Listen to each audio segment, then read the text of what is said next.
ॐ अज्ञानतिमिरान्धस्य ज्ञानाञ्जनशलाकया चक्षुरुन्मीलितं येन तस्मै श्रीगुरवे नमः। श्रीचैतन्यमनोभीष्टं स्थापितं येन भूतले स्वयं रूपकदा मह्यं ददाति स्वपदान्तिकं। वन्देऽहं श्रीगुरुं श्रीयुतपदकमलं श्रीगुरून् वैष्णवांश्च श्रीरूपं साग्रजातं सहगण रघुनाथान्वितं तं सजीवं साद्वैतं सावधूतं परिजनसहितं कृष्णचैतन्यदेवं श्रीराधाकृष्णपादान् सहगण ललिता श्रीविशाखान्वितांश्च। हे कृष्ण करुणा सिन्धु दीनबन्धो जगत्पते गोपेश गोपिकान्त राधाकान्त नमोऽस्तुते। तप्तकाञ्चन गौराङ्गी राधे वृन्दावनेश्वरी वृषभानुसुते देवी प्रणमामि हरिप्रिये। वाञ्छाकल्पतरुभ्यश्च कृपासिन्धुभ्य एव च पतितानां पावनेभ्यो वैष्णवेभ्यो नमो नमः। अनन्तकोटिवैष्णववृन्द की जय। नमः ओं विष्णुपादाय कृष्णप्रेष्ठाय भूतले श्रीमते जयपताका स्वामिन् इति नामिने। नमो आचार्यपादाय निताय कृपाप्रदायने गौरकथाधामदाय नगरग्रामतारिणे। नमः ओं विष्णुपादाय कृष्णप्रेष्ठाय भूतले श्रीमते भक्तिवेदान्त स्वामिन् इति नामिने। नमस्ते सारस्वते देवे गौरवाणी प्रचारिणे निर्विशेषशून्यवादी पाश्चात्यदेशतारिणे। जय श्री कृष्ण चैतन्य प्रभु नित्यानंद श्री अद्वैत गदाधर श्रीवासादि गौरभक्तवृंद। हरे कृष्ण कृष्ण कृष्ण हरे हरे हरे राम राम राम हरे हरे। हरे कृष्ण कृष्ण कृष्ण हरे हरे हरे राम राम राम हरे हरे। हरे कृष्ण कृष्ण कृष्ण हरे हरे हरे राम राम राम हरे हरे।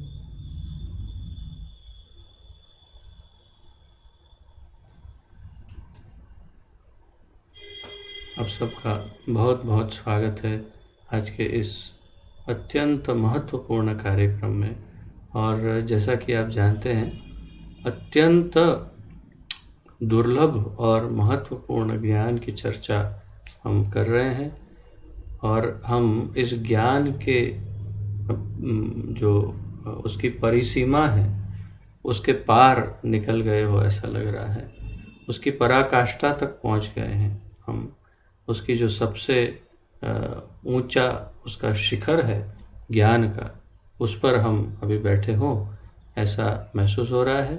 और आज भी कुछ विशेष ही है आज की चर्चा भी। और आइए तो फिर जैसे हम इतने दिनों से आनंद ले रहे हैं, आज भी आनंद लेते हैं। तो आप जानते हैं कि हम हमारे इस्कॉन के संस्थापक आचार्य श्री श्रीमद् अभय चरणारविंद भक्तिवेदांत स्वामी श्रील प्रभुपाद जी द्वारा विरचित ये ग्रंथ भगवान श्री चैतन्य महाप्रभु का शिक्षामृत, इसका अध्ययन कर रहे हैं सम्मिलित रूप से। और आप सब जानते हैं कि हम इसमें 14वें अध्याय का अध्ययन अभी कर रहे हैं, जिसका शीर्षक है भगवान श्री कृष्ण तथा भक्तों का प्रेम आस्वादन। भगवान श्री कृष्ण और उनके भक्तों के बीच का प्रेम आस्वादन। तो आइए आगे बढ़ते हैं जहाँ से कल विराम लिया था।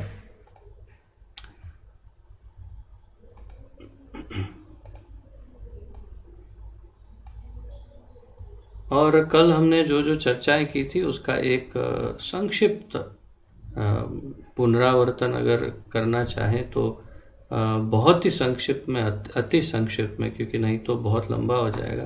परंतु हमने जो भक्ति रस हैं वो भक्ति रस के 5 प्रमुख रस, 12 रसों में से जो 5 प्रमुख रस हैं, उन 5 प्रमुख रस के विभाजन या भेद या विभेद जिसे कहते हैं, वो भेद और अनुभेदों का थोड़ा सा हमने कल उसकी चर्चा देखी थी।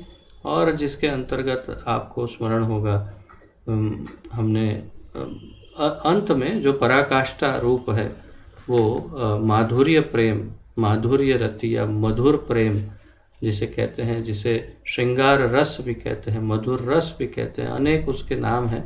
तो उस मधुर रस के हमने विभेद देखे और उसकी हमने बड़े विस्तार से कल चर्चा की थी।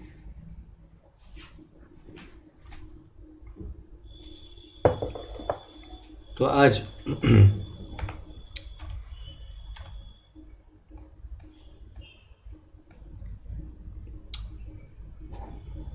महाप्रभु आगे वर्णन कर रहे हैं।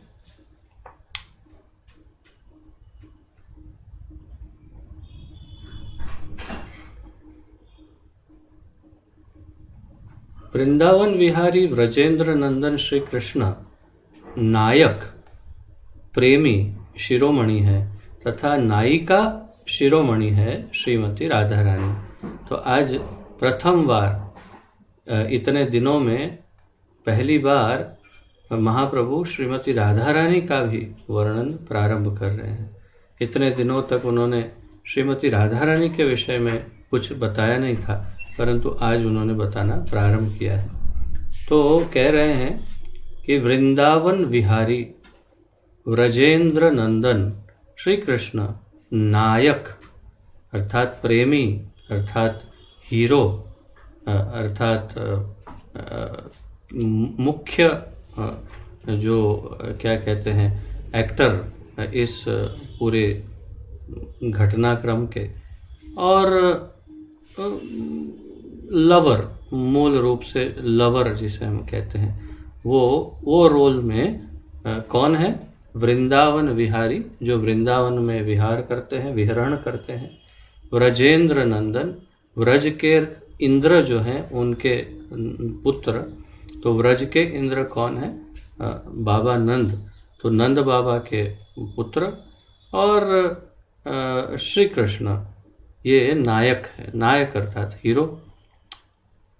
शिरोमणि, नायक शिरोमणि। हाँ, ये शब्द शिरोमणि, शिर और मणि, तो सर के ऊपर जो मुकुट धारण किया जाता है, उस मुकुट में एक बड़ा सा हीरा लगता है, जो सबसे पूरे के पूरे उनके शरीर के सारे श्रृंगार में सबसे महत्वपूर्ण मुकुट, और मुकुट में सबसे महत्वपूर्ण वो मणि। तो वो शिरोमणि की तरह भगवान ये नायक हैं। तथा नायिका, तो हमारी हीरोइन शिरोमणि, नायिका शिरोमणि है श्रीमती राधा रानी। श्री कृष्ण में 64 प्रधान गुण हैं। तो आप लोगों को स्मरण होगा, हमने ये भक्ति रसामृत सिंधु के दौरान, जैसे मैं कल आपको बता रहा था, हमने इसके श्रीमती राधा रानी के 64 गुणों की चर्चा देखी थी। और इसमें भगवान कृष्ण के 64 गुणों की चर्चा है और राधा रानी के 25 गुणों की चर्चा है, परंतु चर्चा बड़ी विलक्षण है और उससे भी विलक्षण और महत्वपूर्ण है उसका इस चर्चा का सार। तो आज हमारी चर्चा, मुख्य चर्चा यही है, श्रीमती राधा रानी के 25 और श्री कृष्ण के 64 गुण। तो आइए आरंभ करते हैं। श्री कृष्ण में 64 प्रधान गुण हैं। भक्तगण उनके श्रवण में अलौकिक आनंद का अनुभव करते हैं। तो ये एक विशेष टिप्पणी है प्रभुपाद जी की कि भक्तगण, या फिर हो सकता है महाप्रभु कहे हो, तो भक्तगण इन भगवान के गुणों की चर्चा में एक अलौकिक आनंद का अनुभव करते हैं। क्यों ना हो, जिसको भी हम प्रेम करते हैं सामान्य संसार में, उनके गुणों की चर्चा करते हैं तो भी बहुत अच्छा लगता है। उदाहरण जैसे एक माता अपने पुत्र को बहुत प्रेम करती है और जब कोई उसके सामने उसके पुत्र की तारीफ करे, बखान करे, तो बहुत ही प्रसन्न हो जाती है और फिर वो भी बोलने लगते हाँ हाँ उसमें ये गुण है, ये गुण है, और सामने वाले भी बोलते हैं तो और उसको प्रसन्नता होती। तो जिसे प्रेम करते हैं उनके गुणगान करने में एक अलौकिक आनंद और संतोष की अनुभूति होती है। वही अनुभूति हमारे महाप्रभु के अनुसार जो भगवान के भक्त हैं उन्हें भी वही अनुभूति होती है। कब? जब वे भगवान के इन गुणों की चर्चा करते हैं, गुणगान करते हैं।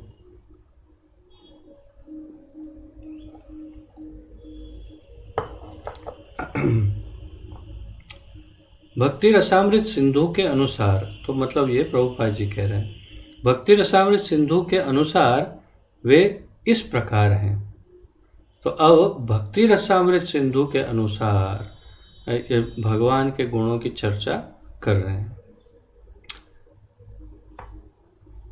श्री कृष्ण, अच्छा, मैं ये चर्चा आरंभ करने से पहले ये बताना चाहूँगा, क्योंकि ये भक्ति रसामृत सिंधु से चर्चा ली है, तो ये जो हिंदी के अनुवादक श्री है, इन्होंने क्या किया है, जो भी विभूति हैं वो जो भी है महानुभाव, परंतु इन्होंने क्या किया है कि प्रभुपाद जी के अंग्रेजी ग्रंथ का अनुवाद करने के बदले इन्होंने मूल भक्ति रसामृत सिंधु ग्रंथ, या तो जो ग्रंथ जो है उसमें जो संस्कृत श्लोक है उसमें से सीधे सीधे शब्दों को यहाँ लिया है और फिर थोड़ा बहुत हिंदी में समझाया है। तो अर्थात इन 64 गुणों का इस हिंदी ग्रंथ में वर्णन जो है वो मुख्य रूप से संस्कृत में ही है एक प्रकार से। तो हमें क्या करना होगा, हम प्रभुपाद जी का अंग्रेजी भी पढ़ेंगे और ये हिंदी इन्होंने जो किया है वो भी पढ़ेंगे और फिर उसका हिंदी से हिंदी में अनुवाद करेंगे, क्योंकि सामान्य हिंदी करनी पड़ेगी ना, नहीं तो समझ कैसे आएगा। तो इसीलिए ये भारी वाली हिंदी, संस्कृत मिश्रित हिंदी से एकदम सामान्य हिंदी में प्रयास करेंगे। तो आइए प्रयास करते हैं। 1, श्री कृष्ण सुरम्यांग है, अर्थात उनके अंगों का गठन अत्यंत रमणीय है। सुरम्यांग, सुरम्य अंग। तो प्रभुपाद जी क्या कहते हैं वो साथ साथ में पढ़ते जाएंगे अंग्रेजी में।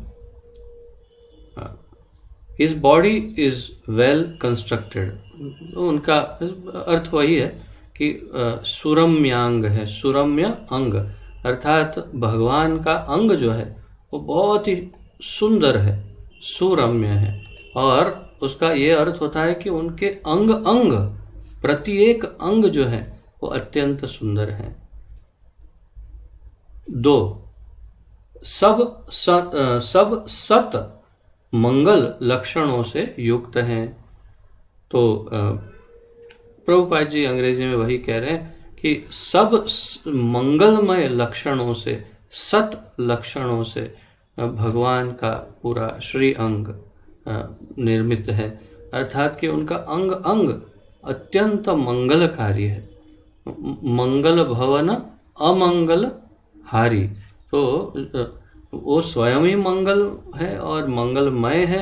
एक एक मंगलमय उनका अंग भी इतना ही दिव्य मंगलमय है, सत है। यहाँ सत लिखा है, वास्तव में विशुद्ध सत्व। तो अत्यंत मंगलकारी उनका अंग है। एक सब, फिर 3, उनका शरीर रुचिर अर्थात सुंदर है, रुचिर।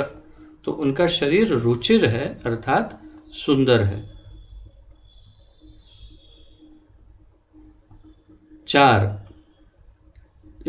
वे तेज युक्त हैं, अर्थात उनका शरीर की ही बात कर रहे हैं, अर्थात भगवान। देखिए, एक बात हमेशा के लिए याद रखना है कि भगवान में और उनके शरीर में कोई भी अंतर नहीं है। भगवान ही उनका शरीर है, उनका नाम ही भगवान है। तो भगवान का नाम भी भगवान है, गुण भी भगवान है, शरीर भी भगवान है, लीला भी भगवान है, धाम भी भगवान है। ये सब एक ही तत्व भगवान है, उनमें कोई अंतर नहीं है। तो ये ऐसा नहीं कह सकते कृष्ण और उनका शरीर, ये गलत हो जाएगा, ये सही नहीं है। परंतु सामान्य भाषा में, मनुष्य की भाषा में समझाने के लिए ऐसा कहना पड़ता है कि उनका शरीर, अर्थात स्वयं कृष्ण तेज युक्त हैं। तो प्रभुपाद जी ने अंग्रेजी में लिखा है ही इज़ ग्लोरियस। तो ग्लोरियस का एक प्रकार से अर्थ तो तेज युक्त है, परंतु एक ये भी अर्थ है कि बहुत ही क्या जय, जिनका जय होता, all glories to Srila Prabhupada. तो श्रील प्रभुपाद की जय, तो अर्थात जिनकी जय हो, ऐसे। तो तेज युक्त, ठीक है, यहाँ पर तेज युक्त। 5, वे अतिशय बलवान हैं। तो ये भी सत्य है, अतिशय बलवान है, इतने बलवान हैं कि उनसे अधिक बलवान कोई हो ही नहीं सकता। 6, श्री कृष्ण वयसान्वित अर्थात नव कैशोर्य 16 वर्ष की आयु के हैं। तो वयस अन्वित, तो वयसान्वित अर्थात नव किशोर, उनकी 16 वर्ष की आयु, अर्थात वो जो अमृतमय माता जी बता रही थी एक बार, ऐसे 15 वर्ष और 7 महीने और इतने दिन, तो उस राउंड फिगर में 16 वर्ष की आयु उनकी कैसे है, हमेशा हमेशा के लिए। तो प्रभुपाद जी यहाँ कहते हैं ही always looks like a boy of 16, हमेशा 16 वर्ष के ही दिखते हैं। फिर तो ये हुआ 6। 7, विविधात भूत भाषा विद हैं। देखा, लगता है हिंदी बोल रहे हैं, लेकिन सब पूरा पूरा संस्कृत ही लिखा है। विविधात भूत भाषा विद, तो विविध अद्भुत भाषा विद हैं। इसका संधि विग्रह अगर करेंगे तो ये तो ठाकुर जी की कैसी परम करुणा है कि इतना थोड़ा बहुत भी मुझे जो आता है तो इसकी वजह से ये संधि विग्रह कर पाते हैं, नहीं तो हम समझ में ही नहीं आएगा ना कि ये है क्या।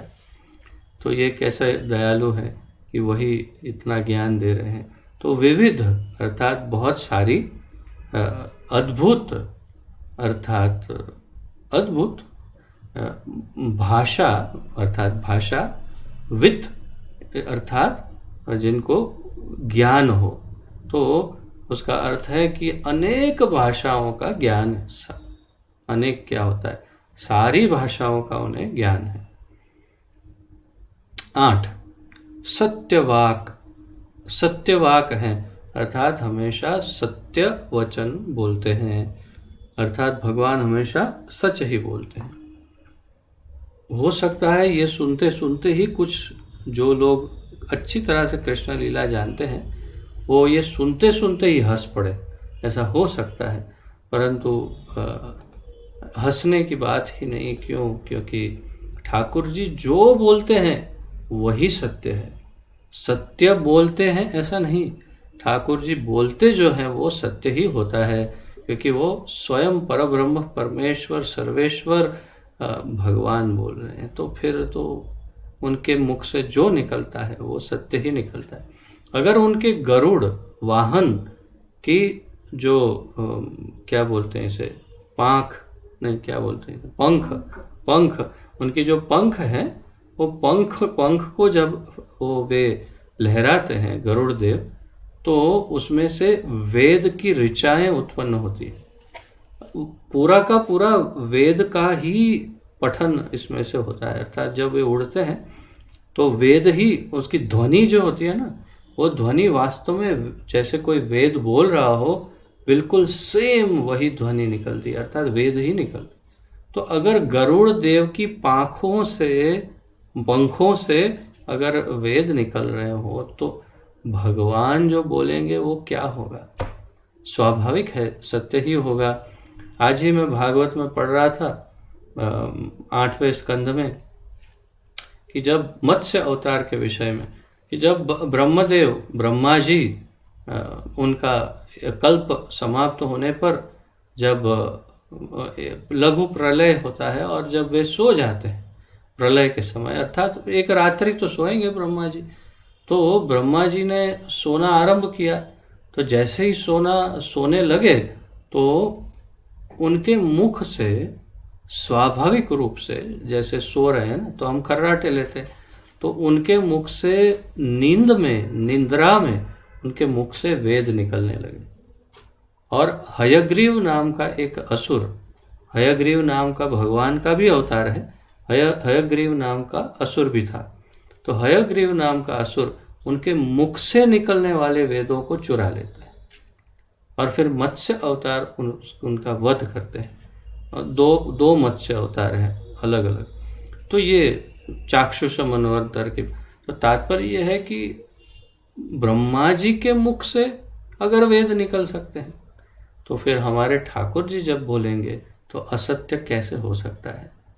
जो कुछ बोलेंगे हमें चाहे असत्य एकदम 100% लगे, नहीं ये तो असत्य ही है, लेकिन वो असत्य हो ही नहीं सकता क्योंकि ठाकुर जी बोल रहे हैं। तो ये सत्यवाक हैं 9, सदा सबसे प्रिय बोलते हैं, सबसे प्रिय बोलते हैं। ये बहुत महत्वपूर्ण एक लक्षण है जो हम भक्तों में ये अवश्य निर्मित होना चाहिए।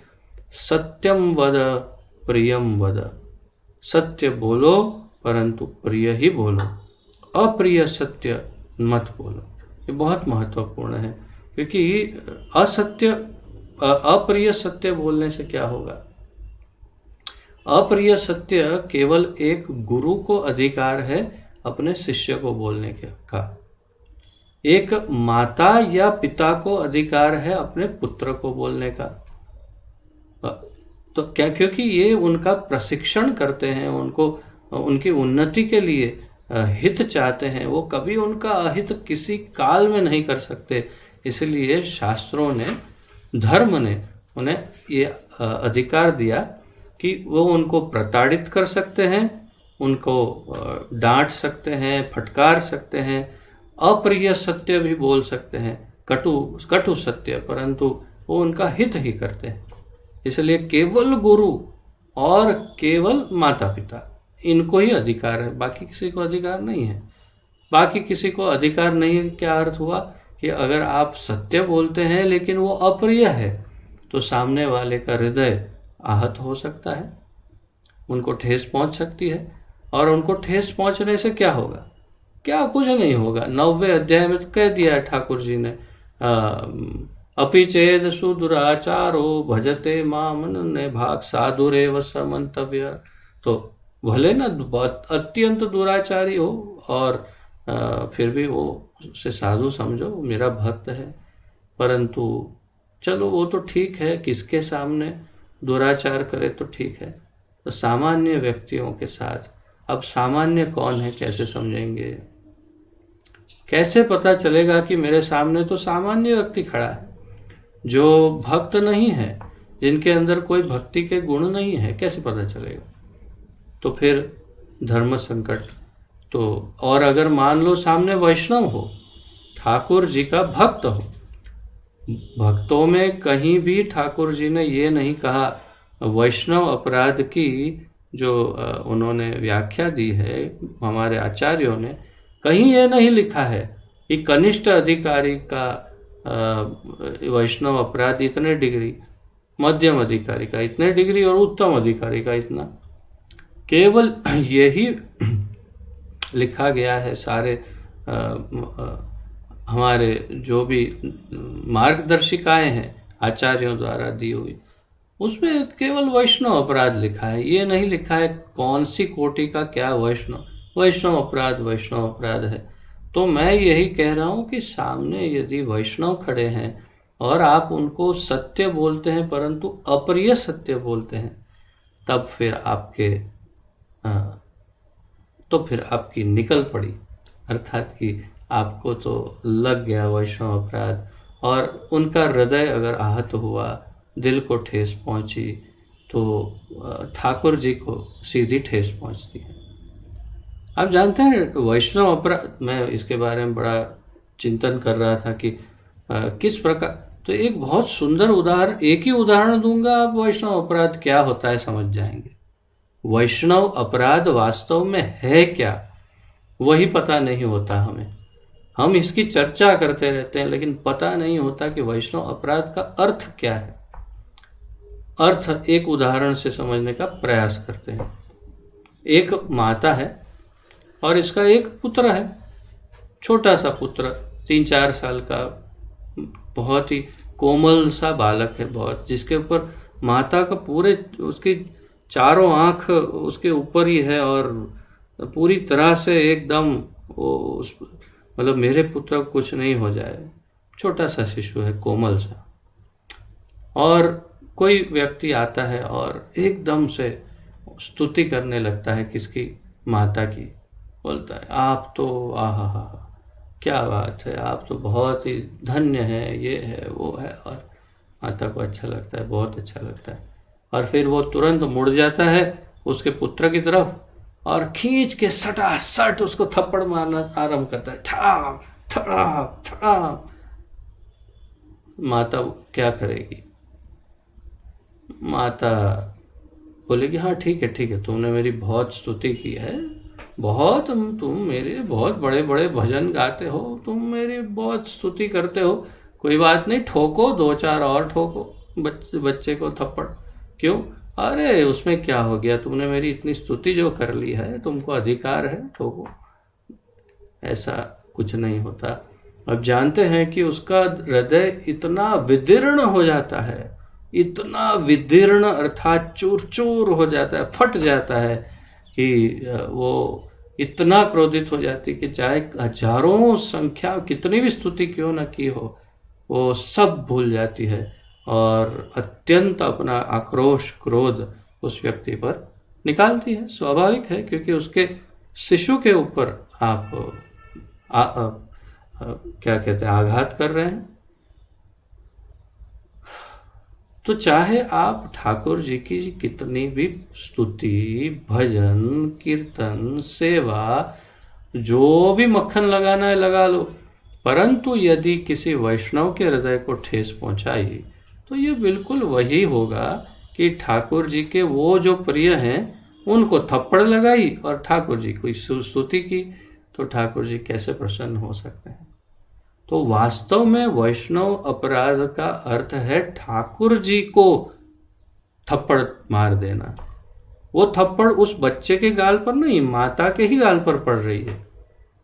हरिदास ठाकुर को जब चाबुक मारी तो उनको नहीं, महाप्रभु के पीठ पे लगी चाबुक। बिल्कुल यही स्पष्ट उदाहरण है। जब जब ठाकुर, हमारे डाकोर में भी ये उदाहरण है।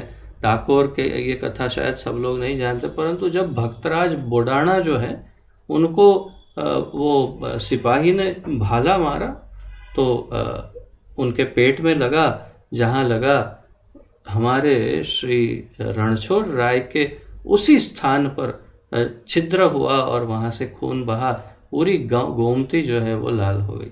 आज भी कहते हैं कि जब गोमती को खाली करते हैं डाकोर में, तो जहाँ पर उनको रखा था उसके आजू बाजू के पत्थर आज भी लाल हैं, ठाकुर जी का खून वहाँ पर है।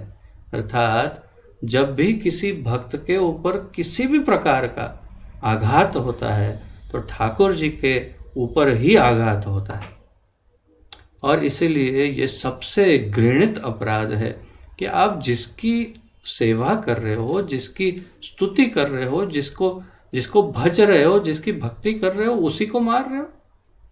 और एक वही उदाहरण जो गुरु के 2 शिष्य, एक दोनों की सेवा बटी हुई थी कि तू ये पैर तेरा दबाना, तू वो पैर तू दबाना, वो ये, मतलब दोनों एक दूसरे के पैर, किसके पैर है? गुरु के चरण, और दबा रहे हैं दोनों। एक दिन वो दूसरा वाला नहीं आया तो ये दबा रहा है और फिर सामने वाले पैर को ऐसे मारेगा।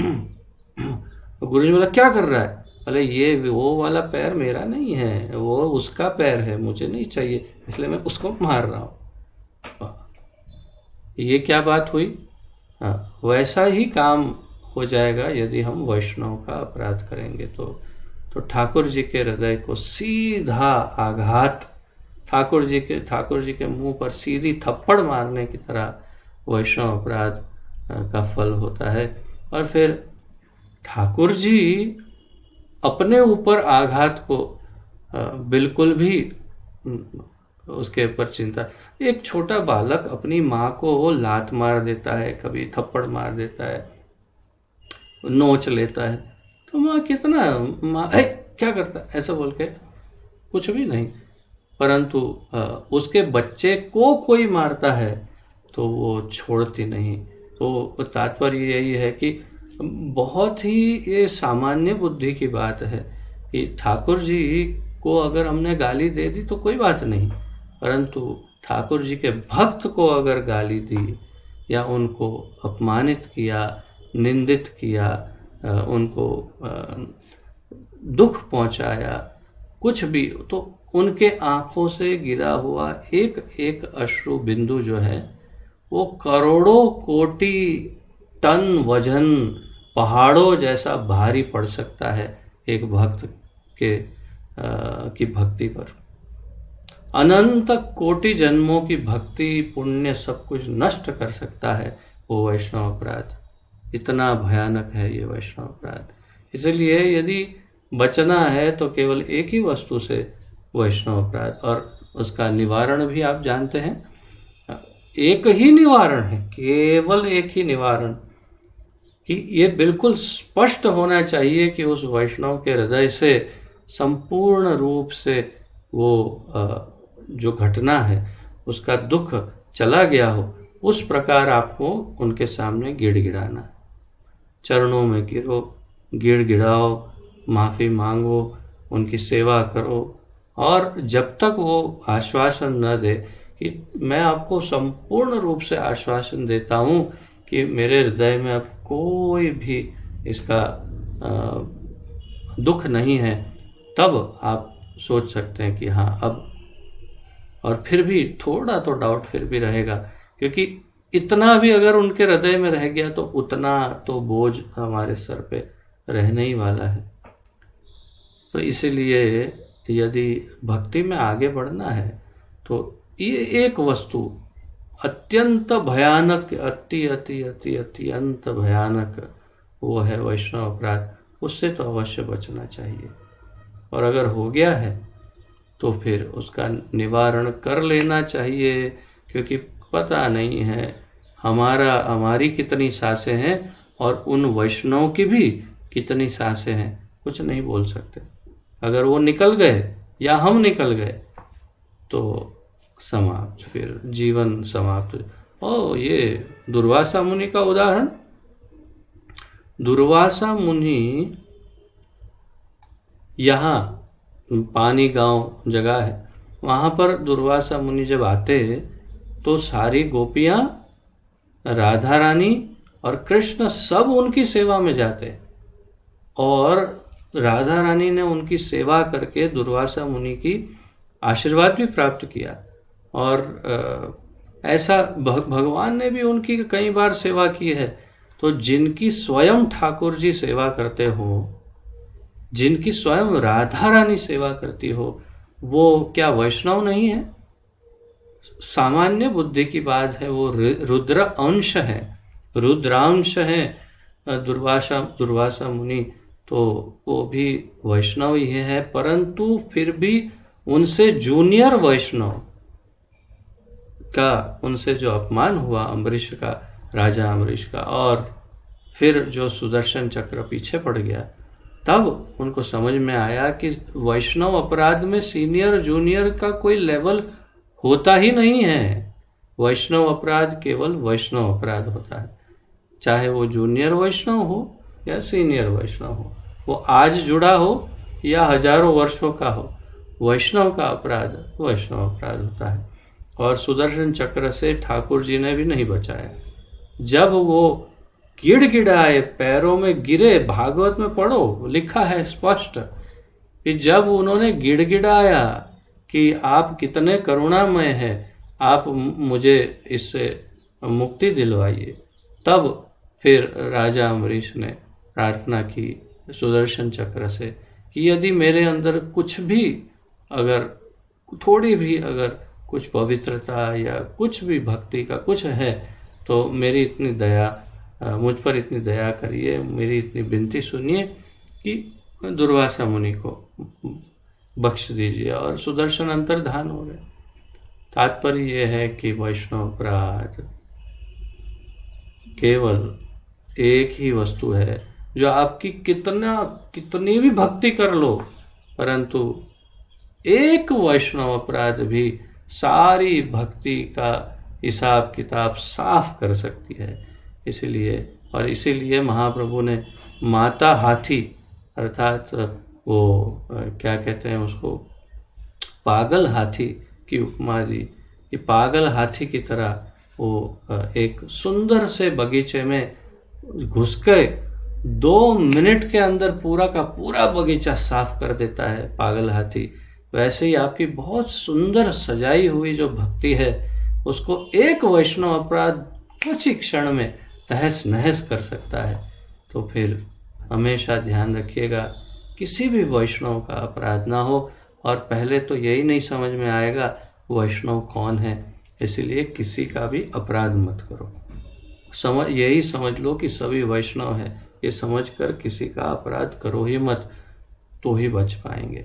तो ये मेरा निवेदन है आप सबसे। मैं आप सबका हित चिंतक, शुभ चिंतक, सेवक हूँ, इसीलिए आपसे ये करबद्ध हाथ जोड़कर प्रार्थना करता हूँ। और अगर फिर भी इतना कुछ बोलने के बाद भी अगर इसके पश्चात भी आपने वैष्णव अपराध किया या जारी रखा करना, या उसकी क्षमा नहीं मांग पाए कभी हुई हो, तो फिर मैं अपने आप को इस जगत का सर्वाधिक दुर्भाग्यशाली व्यक्ति समझूंगा, क्योंकि इससे अधिक क्या समझाया जाए। तो इसीलिए स्वयं भगवान भी सदा प्रिय ही बोलते हैं, कटु भाषा भगवान भी नहीं इस्तेमाल करते, क्योंकि वे भी एक प्रकार से अपने भक्तों के अपमान होने से डरते हैं। उन्हें ये अच्छा नहीं लगता कि किसी को भी हृदय में ठेस पहुँचे, और इसीलिए सदा सबसे प्रिय बोलते हैं। ये 9वां उनका गुण है। 10वां गुण वाव दुख अर्थात बोलने में कुशल हैं। तो बोलने में अत्यंत कुशल, वाव दुख अर्थात वाक चातुर्य भी कहते हैं इसे हिंदी में। वाक अर्थात बोलना, चातुर्य में बहुत ही उसमें एक्सपर्ट, तो बोलने में बहुत एक्सपर्ट हैं, सुपंडित हैं। तो प्रभुपाद जी इस सब के लिए लिखते हैं इज़ वेरी लर्नड, तो अत्यंत ज्ञानी है।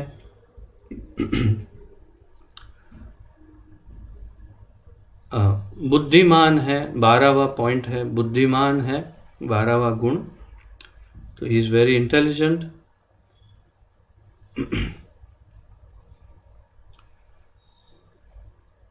13वां गुण है प्रभावशाली है।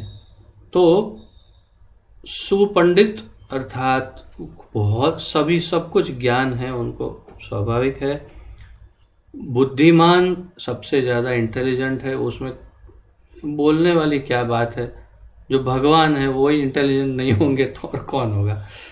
13वां पॉइंट ये है कि प्रभावशाली है। प्रभाव मतलब यहाँ पर प्रभुपाद जी अंग्रेजी में लिखते हैं ही इज़ इन्फ्लुएंशियल। तो वास्तव में प्रभावशाली का अर्थ ये है कि जैसे कोई व्यक्ति कहीं से चल के जा रहा हो और लोग कहे ओह क्या पर्सनालिटी है, बहुत प्रभावशाली है, तो अर्थात सबको एकदम प्रभावित कर दे, आकर्षित कर दे, आनंदित कर दे, उसे प्रभावशाली कहते हैं। या फिर बोलने लगे तो लोग एकदम ऐसे हो जाए कि ओह इतना ज्ञान, तो ये सब प्रभाव की बात है। 14 श्री कृष्ण विदग्ध अर्थात विलासमय है। तो यहाँ पर प्रभुपाद जी लिखते हैं ही इज़ जॉयफुल अर्थात आनंद हमेशा करते हैं, केवल आनंद कंद। उनका नाम है रसिक राज, रस राज कृष्ण। तो वे केवल आनंद विलास आनंद करते रहते हैं हमेशा। 15 चतुर हैं। तो प्रभुपाद जी अंग्रेजी में लिखते हैं ही इज़ कनिंग। कनिंग अर्थात चतुर। चतुर, अब चतुर शब्द तो काफ़ी कॉमन है, बहुत आम है ये शब्द। अर्थात बहुत चतुराई से, वो उनकी चतुराई का प्रमाण हमने महाभारत में देखा है कि उन्होंने कितनी चतुराई से सारा कार्य किया है। फिर ये था 16, नहीं 15, अब 16 दक्ष हैं, एक्सपर्ट। दक्ष मतलब एक्सपर्ट, जो भी चीज़ लेंगे एकदम फटाफट उसको कर सकते हैं। कोई भी ऐसी चीज़ नहीं कि जो उनको आती ना हो, हर चीज़ में उनको एक्सपर्टीज अर्थात दक्षता है। 17 मतलब ये वास्तव में ये सारे सामान्य बुद्धि के ही गुण हैं ऐसे तो, क्योंकि भगवान में ही तो होंगे ना ये सब गुण, और किस में होंगे। लेकिन ये जिन गुणों की हम चर्चा कर रहे हैं, ये सारे गुण 50 तक मनुष्य में भी हो सकते हैं, परंतु इतने डिग्री में नहीं जितने भगवान में होते हैं। वो तो आप जानते हैं, ये सब चर्चा हमने की थी भक्ति रसामृत सिंधु में।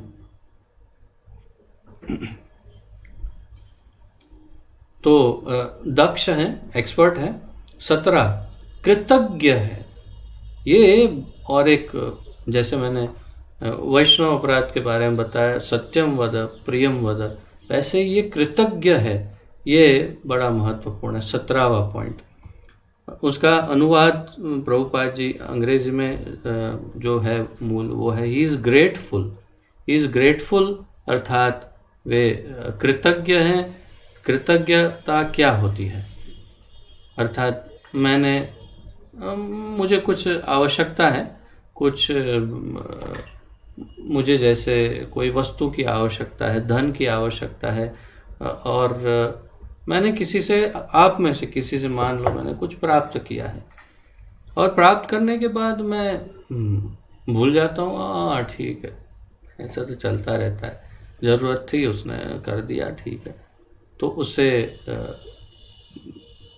हिंदी में एक शब्द है एहसान फरामोश, उर्दू टाइप शब्द है, तो वो नहीं, परंतु मैं हमेशा याद रखूं कि नहीं, आपने मुझे बहुत ही सही समय पर मदद की थी, मैं जीवन भर नहीं भूल सकता आपकी ये मदद, और इसके लिए मैं जो भी कर सकता हूँ हमेशा करूँगा। उसे कृतज्ञता कहते हैं। तो भगवान को कृतज्ञता की क्या आवश्यकता है? जो सबके पिता है, मूल है, दाता है, सर्जन करता है, धारण करता है, पालन करता है, जो सर्वस्व है, सर्वेश्वर है, उनको किसकी क्या कृतज्ञता। परंतु आगे बताएंगे भी एक गुण में कि वे भक्त वत्सल हैं और अपने भक्तों पर अधीन हैं, और वे विशेष रूप से अपने भक्तों के प्रति कृतज्ञता का उनका भाव रहता है। अगर भक्त ने उनको कुछ दिया है, एक तुलसी पत्र दे दिया है, तो वो अपने आप को कृतज्ञ, उनका ऋणी मानते हैं। वो मेरे भक्त ने तुलसी पत्र दिया है, अब मुझे उसका ऋण चुकाना पड़ेगा, क्या करूं मैं। भक्त कहता है मुझे ये चाहिए, वो ले ले, मेरा ऋण तो चुक जाएगा, ले ले। परंतु भक्त कहता है मुझे आप चाहिए, प्रेम चाहिए, मुझे तो ठाकुर जी स्वयं ही चाहिए, तो अपने आप को भी दे देते हैं। भगवान अपने आप को दे देते हैं, परंतु अपना ऋण चुकाते हैं, और इस प्रकार वे अपने भक्तों के प्रति हमेशा अपने आप को ऋणी महसूस करते हैं। ये उनका कृतज्ञता का बड़ा विशेष गुण है। 18 सुदृढ़ व्रत है। सुदृढ़ व्रत अर्थात वे जो भी व्रत लेते हैं या प्रतिज्ञा लेते हैं, तो सुदृढ़ता से पालन करते हैं।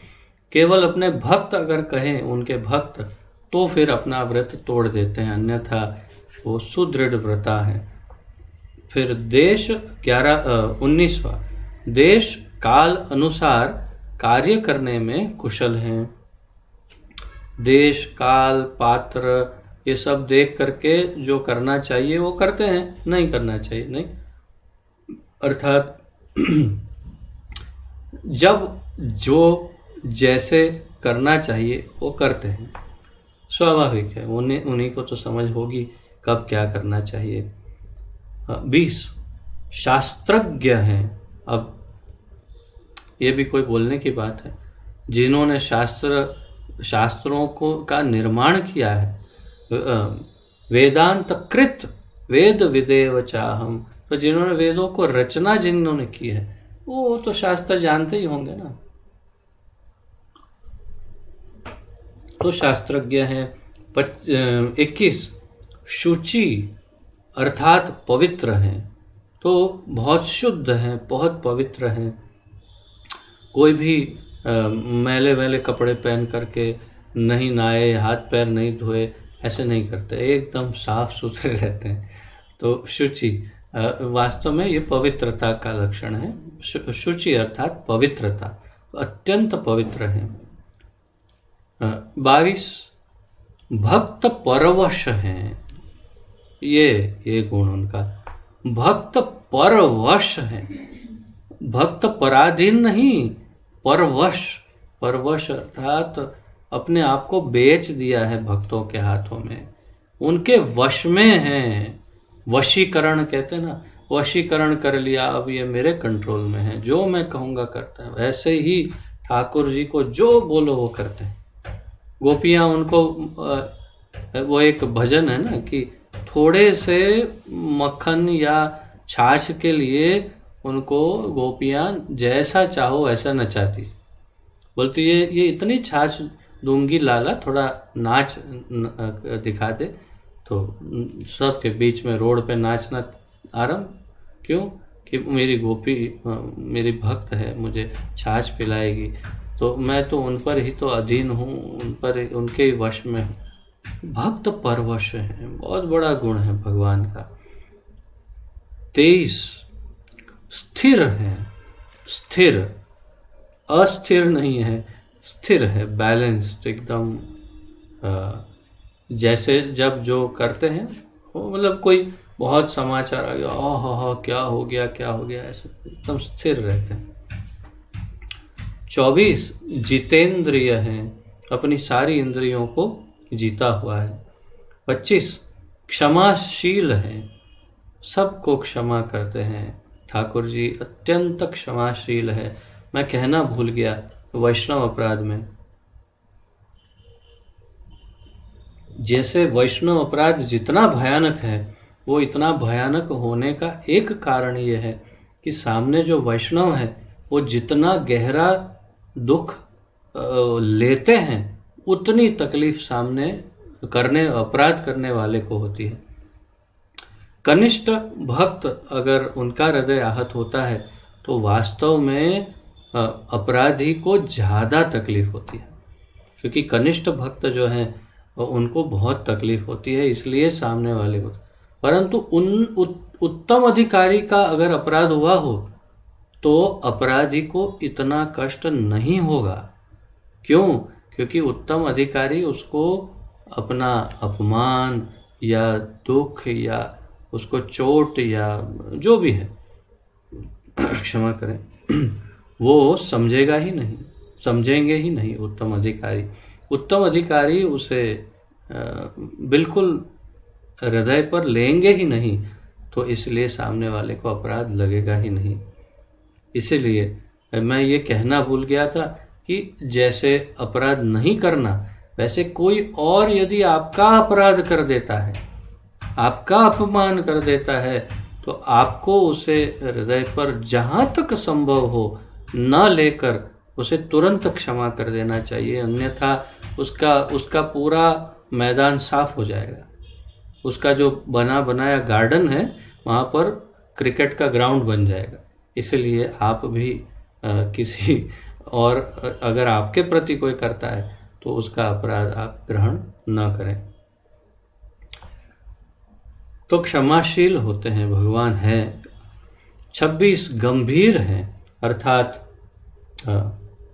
उनका अभिप्राय कोई नहीं समझ सकता। ऐसे यहाँ पर हिंदी अनुवाद में समझाया है कि गंभीर है, अर्थात उनका अभिप्राय अर्थात उनके मन में क्या है वो कोई समझ नहीं सकता। धृतिमान है, तो 27 जो पॉइंट है वो है धृतिमान है। इसका अंग्रेजी हम देखते हैं प्रभुपाद जी क्या बोलते हैं, he is fair in his dealings, क्षमा कीजिए 27 ना, ही इज सेल्फ सेटिस्फाइड, तो आत्म संतुष्ट है, आत्मा में ही संतुष्ट है, सेल्फ सेटिस्फाइड धृतिमान, तो अर्थात वे अपने में पूर्ण है, वो संपूर्ण रूप से अपने में ही आत्मा राम आत्म संतुष्ट हैं, उन्हें बाहर से कोई आनंद की जरूरत नहीं, परंतु भक्तों को आनंद देने के लिए सब लीला करते हैं।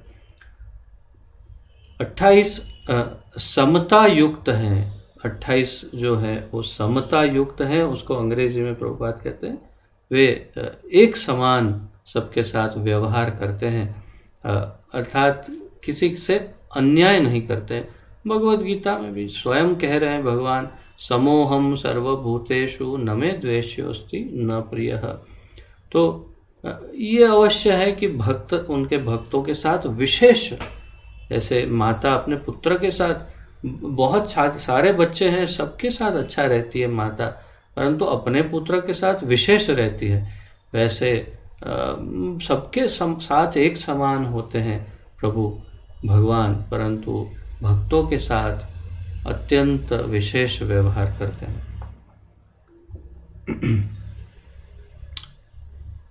29 श्री कृष्ण वदान्य अर्थात उदार हैं, अत्यंत उदार, महावदान्याय, नमो महावदान्याय, तो बहुत ही उदार हैं श्री कृष्ण। कृष्ण से ज़्यादा उदार श्री चैतन्य महाप्रभु हैं, श्री चैतन्य महाप्रभु से अधिक उदार श्री नित्यानंद प्रभु हैं, इसीलिए कहते हैं निताय पद कमल कोटि चंद्र सुशीतल, तो अनेक हजार करोड़ों चंद्रमा जैसी शीतलता ठंडक निताय पद कमल में है, श्री नित्यानंद प्रभु के चरणों में, और शायद उनसे थोड़े अधिक दयालु हमारे प्रभुपाद जी हैं। तो श्रील प्रभुपाद की जय। तो फिर श्री कृष्ण अत्यंत दयालु हैं, उदार हैं। 30 धार्मिक हैं, भगवान धार्मिक भी है।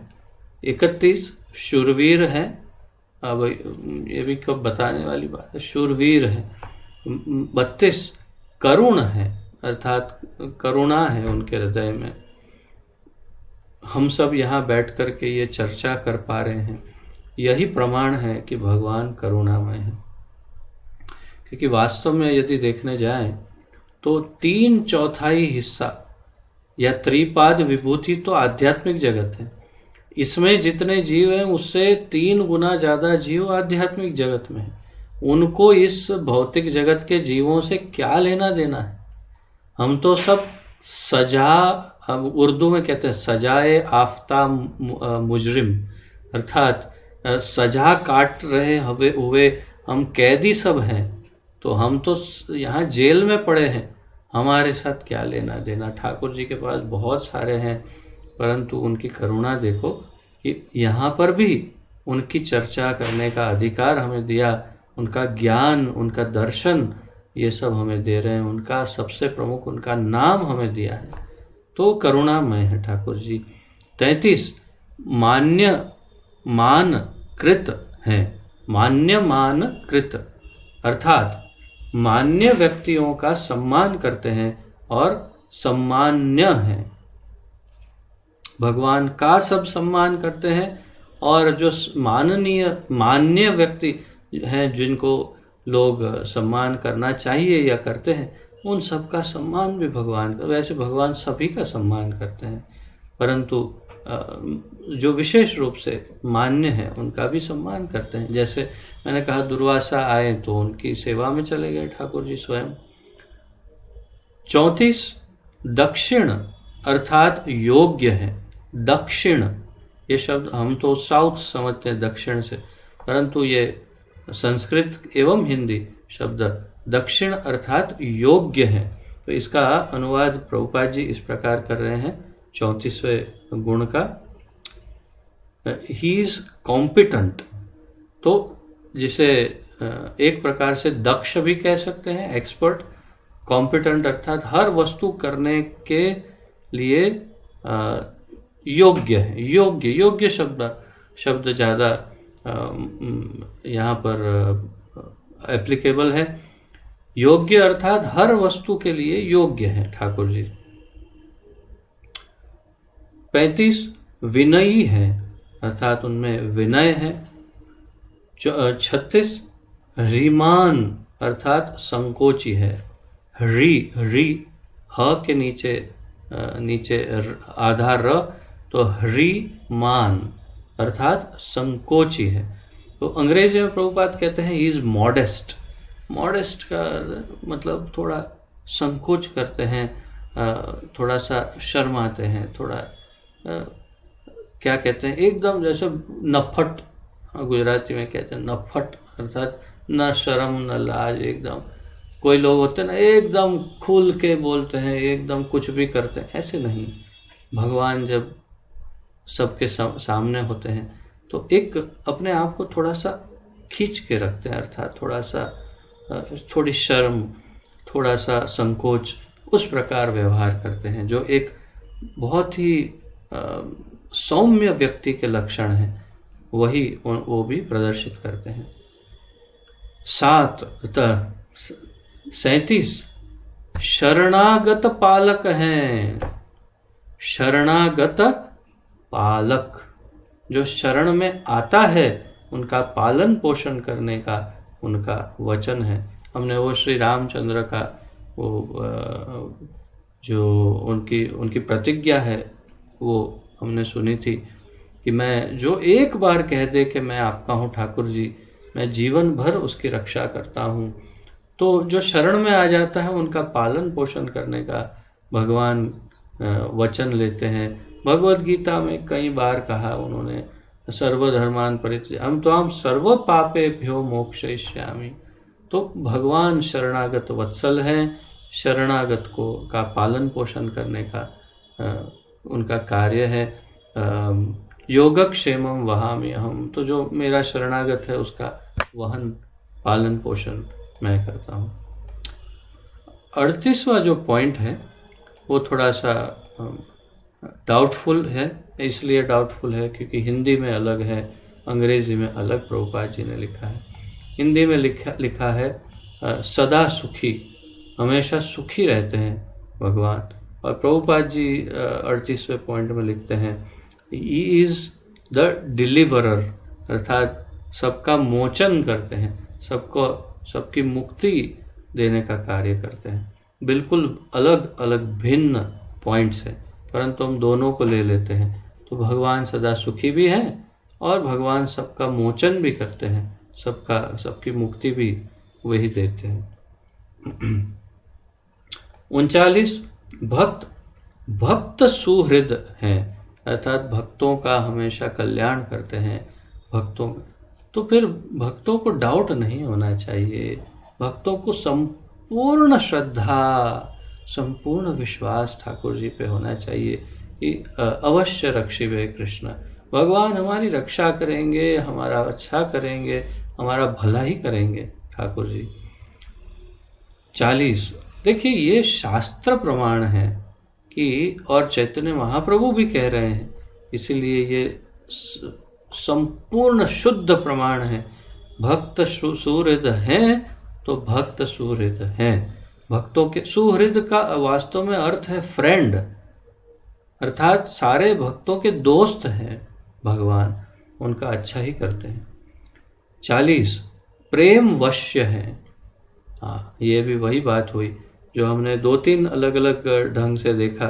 तो ये भी प्रेम वश्य है, जो प्रेम करता है उनके वश में हो जाते हैं ठाकुर जी। जो प्रेम तो फिर इसीलिए वैष्णव अपराध से इसलिए भी बचना चाहिए कि जो वैष्णव हैं वो थोड़ा सा ही जितना भी प्रेम करते हैं उतना तो ठाकुर जी उनके वश में हो जाते हैं। तो जो ठाकुर जी जिनके हो गए उनको दुख पहुंचा के क्या फायदा होगा। इसलिए कभी भी वैष्णव का कोई अपराध ना हो, और ये हमेशा याद रहे कि प्रेम वश है। जो भी ठाकुर जी को प्रेम करते हैं भगवान उनके वश में हो जाते। तो फिर आप अपने बारे में सोच सकते हैं, यदि आप भगवान से प्रेम करते हैं तो ये कहने की आवश्यकता नहीं कि ठाकुर जी वास्तव में आपके वश में हैं। आप में से कुछ भक्तों को अनुभव, बहुत ही स्पष्ट अनुभव हो चुका होगा, और जिन्हें नहीं हुआ उनका प्रेम बढ़ने पर धीरे धीरे अनुभव होने लगे। परंतु भक्तों को कभी भी उसका गैर फायदा, गैर लाभ नहीं लेना चाहिए। ठाकुर जी भले वश में हो, उनको हमेशा मुक्त रखना चाहिए। उनको हमेशा कहना चाहिए कि आप मुक्त हैं, आप मेरे वश में नहीं हैं। आपको मैं हमेशा मुक्त रखता हूँ।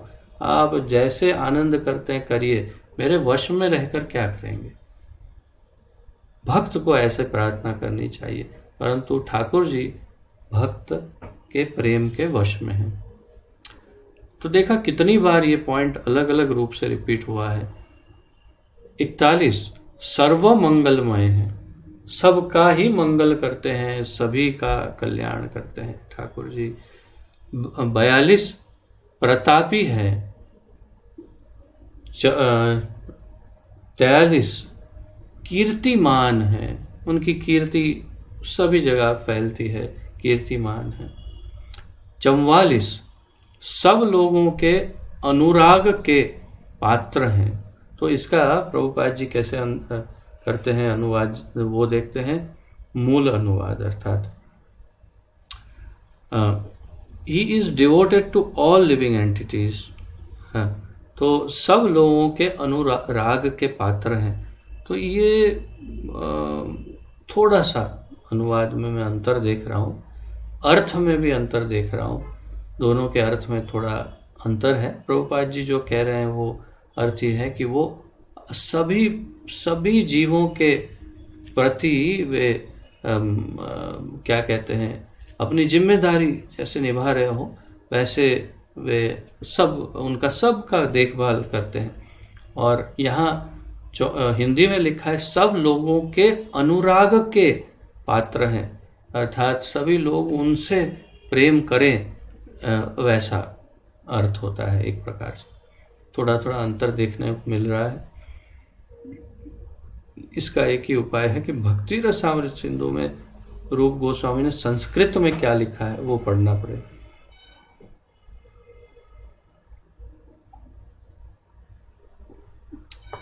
पैंतालीस साधु पुरुषों के आश्रय हैं। तो भक्तों के, साधु पुरुषों के आश्रय हैं। जो भक्त हैं उनको वे आश्रय देते हैं अपने धाम में, अपने चरणों में, अपने हृदय में स्थान देते हैं। 46 नारीगण मनोहारी हैं। ये रह जाता पॉइंट तो फिर क्या बात थी। नारीगण मनोहारी है, तो जितनी भी नारियां हैं, माताएं, स्त्रियां, उनका मन हर लेते हैं। तो ये नारी कौन है भाई? तो केवल वो नहीं कि जिनको स्त्री शरीर हो, जो भी जीव तत्व है सभी वास्तव में तो स्त्री तत्व ही है, अर्थात कि सेवक तत्व है। और इसीलिए एक प्रकार से सारे जीवों का मन हर लेते हैं। तो नारीगण मनोहारी का अर्थ है सब जीव तत्वों का मन हर लेते हैं। मेरा ये मत है। 47 सर्व आराध्य और भक्त वत्सल हैं।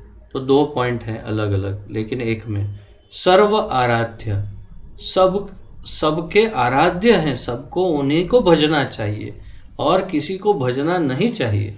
और भक्त वत्सल हैं, तो ये कई बार रिपीट हुआ और एक बार रिपीट हो रहा है कि भक्त वत्सल हैं, अर्थात भक्त को बहुत प्रेम करते हैं, एक वत्स, एक गाय के बच्चे की तरह, बहुत ही छोटे बछड़े की तरह प्रेम अपने भक्तों से करते हैं।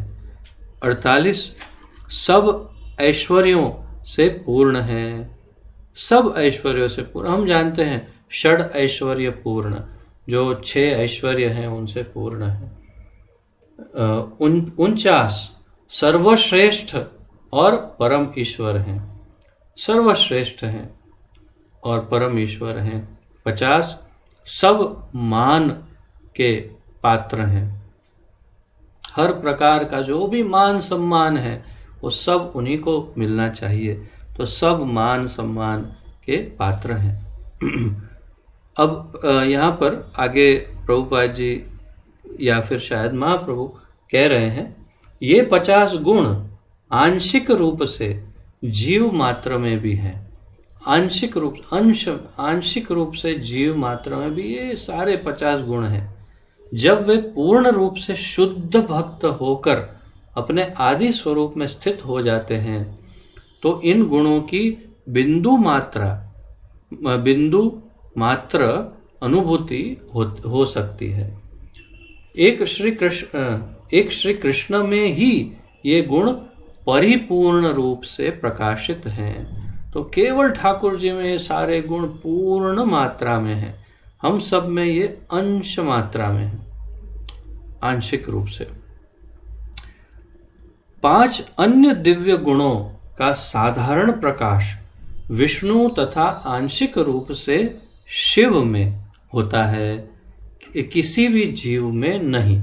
तो अब यहाँ पर एक थोड़ा अंतर देखने को मिल रहा है कि हमने 55 गुण ब्रह्मा जी तक में ऐसा सुना, जब हम ब्रह्म संहिता की या भक्ति साम, अब मेरी मेमोरी भी काफ़ी वीक है, तो ब्रह्म संहिता या भक्ति रसामृत सिंधु की चर्चा के समय हमने पढ़ा था कि 55 गुण ब्रह्म संहिता में, मेरे ख्याल से कि 55 गुण जो है वो ब्रह्मा जी में, परंतु यहाँ कह रहे हैं किसी जीव में नहीं, और नाम लिया है केवल विष्णु में पूर्ण रूप से, परंतु आंशिक रूप से शिव जी में अन्य 5 गुण हैं, और वो 5 गुण अब बता रहे हैं, और जीवों में नहीं है ये 5 गुण। कौन से 5? 1 सदा अपने स्वरूप में स्थिरता या अपने स्वरूप में स्थित, तो अपने स्वरूप में स्थित रहते हैं, अपने स्वरूप में स्थिरता रहती है। जीवों में स्वाभाविक रूप से नहीं, हमेशा स्वरूप बदलते हैं जीवों के। 2 सर्वज्ञता, सर्वज्ञ, सब कुछ जानते हैं, सब कुछ ज्ञात होता है उन्हें। 3 नित्य नूतनता, अर्थात हमेशा नए, अंग्रेजी में प्रभुपाद कहते हैं एवर फ्रेश या एवर ग्रीन, तो हमेशा फ्रेश, नूतन, नित्य नवीन, हमेशा नए जैसे एकदम फ्रेश रहते हैं। 4 नित्य सच्चिदानंद सांद्राम गता, सच्चिदानंद सांद्राम गता है। तो इसका अनुवाद प्रभुपाद जी करते हैं अंग्रेजी में, ही इज इटर्नली ब्लिसफुल, अर्थात नित्य आनंद में रहते हैं, उनका ये अर्थ है। 5 सर्वसिद्धि ईश्वर तत्व, अर्थात सर्वसिद्धि और सर्वसिद्ध ईश्वर तत्व कह सकते हैं, तो वो सब सिद्धियों के स्वामी और ईश्वर तत्व, ये उनका 5वां गुण है। तो ये आंशिक रूप में शिव जी में भी है। तो हो गए 55, अब और बाकी 5 गुण। इनके अतिरिक्त 5 अन्य गुण हैं जो परव्योम में, अर्थात वैकुंठ जगत में, विशेषतः श्री नारायण के अधीन वैकुंठ लोकों में देखे जा सकते हैं।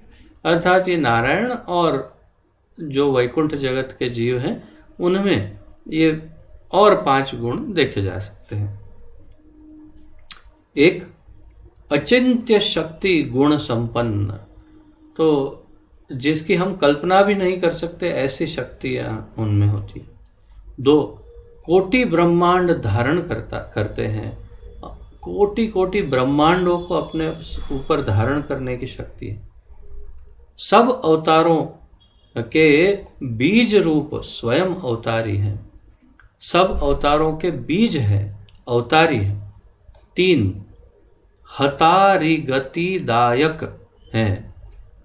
देखिए बहुत ये अच्छा संस्कृत शब्द है, हतारी गतिदायक। हत अरि गतिदायक में जैसे मैं समझ पा रहा हूँ इसका संधि विग्रह करके, तो हत अरि गतिदायक अर्थात अरि का अर्थ है शत्रु, अर्थात शत्रु को मारकर तारते हैं। कितना सुंदर है, शत्रु को मारते हैं। हत अरि तो शत्रु को मार देते हैं, फिर गतिदायक अर्थात मारने के बाद उसको सदगति दे देते हैं। तो कृष्ण लीला में या किसी भी नारायण की जो भी लीला है, भगवान के जो अवतार हैं, सब में वही किया। जिनको भी मारा उनको सदगति प्रदान की, कम से कम मिनिमम मोक्ष तो दिया ही। 4 आत्मा राम गणाकर्षी हैं। आत्मा राम गणाकर्षी अर्थात आत्मा राम गण आकर्षी। इसकी भी चर्चा हमने ये सब की थी। वैसे आत्मा राम पुरुषों का भी आकर्षण कर लेते हैं। हमने उदाहरण देखे थे भक्ति रसा सिंधु, हाँ शायद नहीं, ब्रह्म संहिता की चर्चा के दौरान कि 4 कुमार, ये शुकदेव गोस्वामी, ऐसे जो भी आत्माराम थे उन सब का हृदय भी उन्होंने आकर्षित कर लिया। तो आत्माराम पुरुषों का भी आकर्षण कर लेते हैं। ये 4 विशिष्ट गुण किसमें हैं? 4 ही हुए ना, ये तो 5 कहा और 4 कैसे हुए? मैंने कहा और 5 है और 4, तो यहाँ एक्चुअली एक ये सब अवतारों के बीज रूप और स्वयं अवतारी हैं, उसको एक नंबर देना भूल गए शायद। इंग्लिश में क्या है? हाँ इंग्लिश मेरे पास भी है।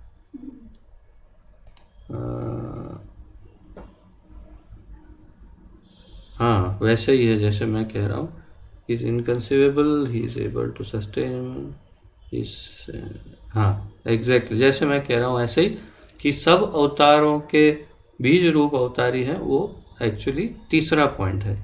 फिर बाकी 2 तो 5 पॉइंट हो गए, 5 गुण। तो ये 5 गुण नारायण में, ये 60 गुण एवं लक्षण श्री नारायण के स्तर तक पाए जाते हैं। किंतु भगवान श्री कृष्ण में 4 विशिष्ट गुण भी हैं। तो ये 4 गुण क्या है विशिष्ट गुण? आप सबको स्मरण होगा। श्री कृष्ण सर्वविध परमाद्भुत चमत्कारी लीला तरंग वारिधि हैं। ओहो क्या लंबा। श्री कृष्ण सर्वविध परमाद्भुत चमत्कारी लीला तरंग वारिधि हैं, अर्थात लीला माधुर्य। एकदम संक्षिप्त में ये लीला करते हैं, वो जैसी लीला करते हैं नारायण भी नहीं करते। दूसरा, उनकी मुरली के मधुर कल कुजन से त्रिभुवन विमोहित हो जाता है। अर्थात उनके कल कुजन अर्थात उनकी जो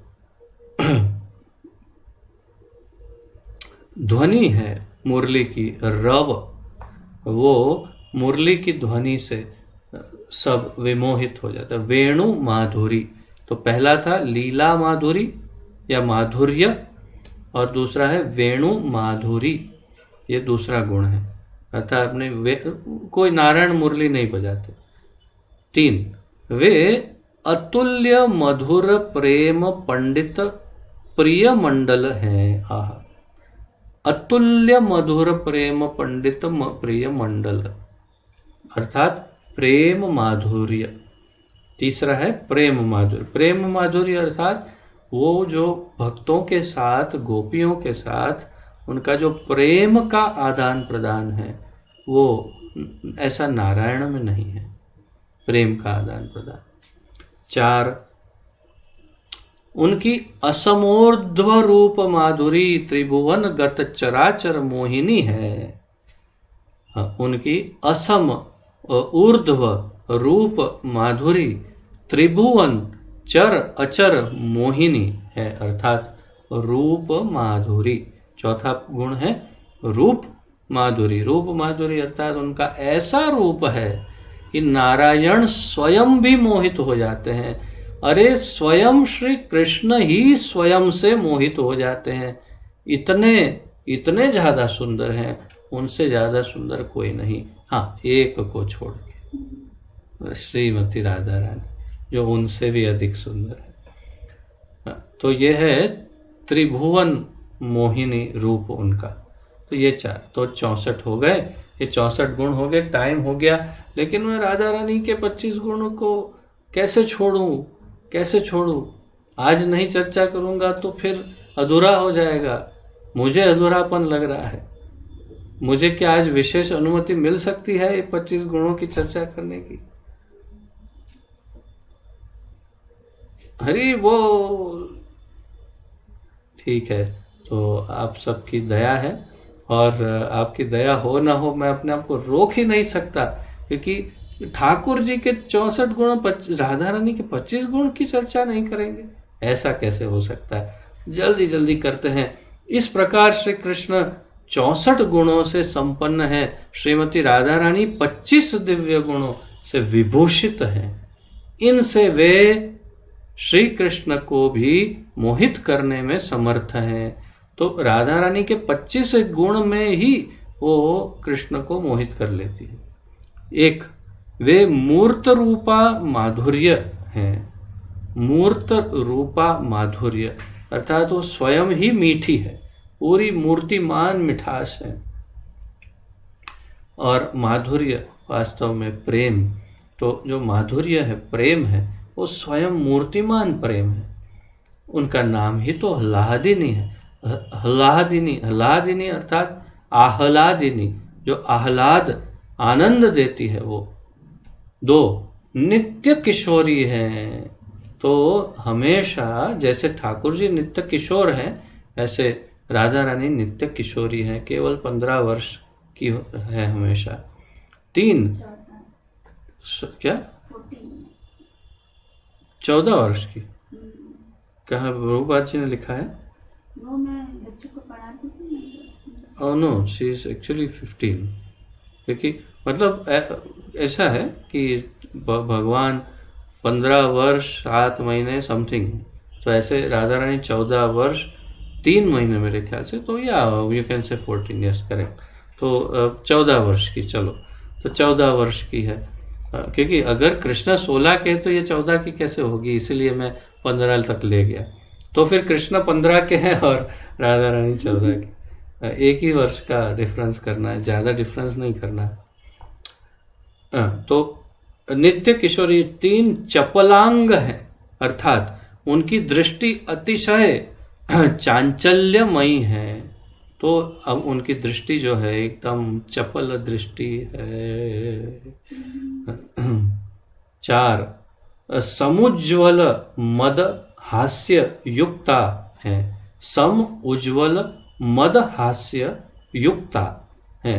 तो इसका अर्थ प्रभुपाद जी के मूल अनुवाद में है, she is always brightly smiling, अर्थात उज्ज्वल कहा इसलिए ब्राइटली। तो हमेशा उज्ज्वल स्मित उनके चेहरे पर रहता है। ऐसा एक अंग्रेजी में कहावत है, smile it increases your face value. तो हमेशा स्मित धारण करना चाहिए चेहरे पे, तो उससे फेस वैल्यू बढ़ती। अब राधा रानी का तो उज्ज्वल स्मित हमेशा बनी रहती है चेहरे पर। और मदहास्य, मदहास्य ये सब शब्द बड़ा महत्वपूर्ण है, अर्थात नशा हो जाए ऐसा उनका हास्य है, हम तो कल्पना भी नहीं कर सकते। चपलांग हैं, अर्थात उनकी ये क्या, अच्छा क्षमा कीजिए। 5, सब मंगल चिन्ह युक्ता है। मंगल चिन्ह युक्ता, अर्थात उनके शरीर में भी ठाकुर जी की तरह सारे मंगल चिन्ह हैं, उनके चरणों में, हाथ में, जो सब मंगल चिन्ह हैं। 6 गंधोन्मादित माधवा है, गंध उन्मादित माधवा है, अर्थात उनके गीत से के सौरभ से माधव भी विमुग्ध हो जाते हैं। तो इसमें थोड़ा अंतर है प्रभुपाद जी का मेरे ख्याल से। 6ठे पॉइंट में प्रभुपाद जी लिखते हैं, she can agitate Krishna by aroma of her person. तो यहाँ पर थोड़ा सा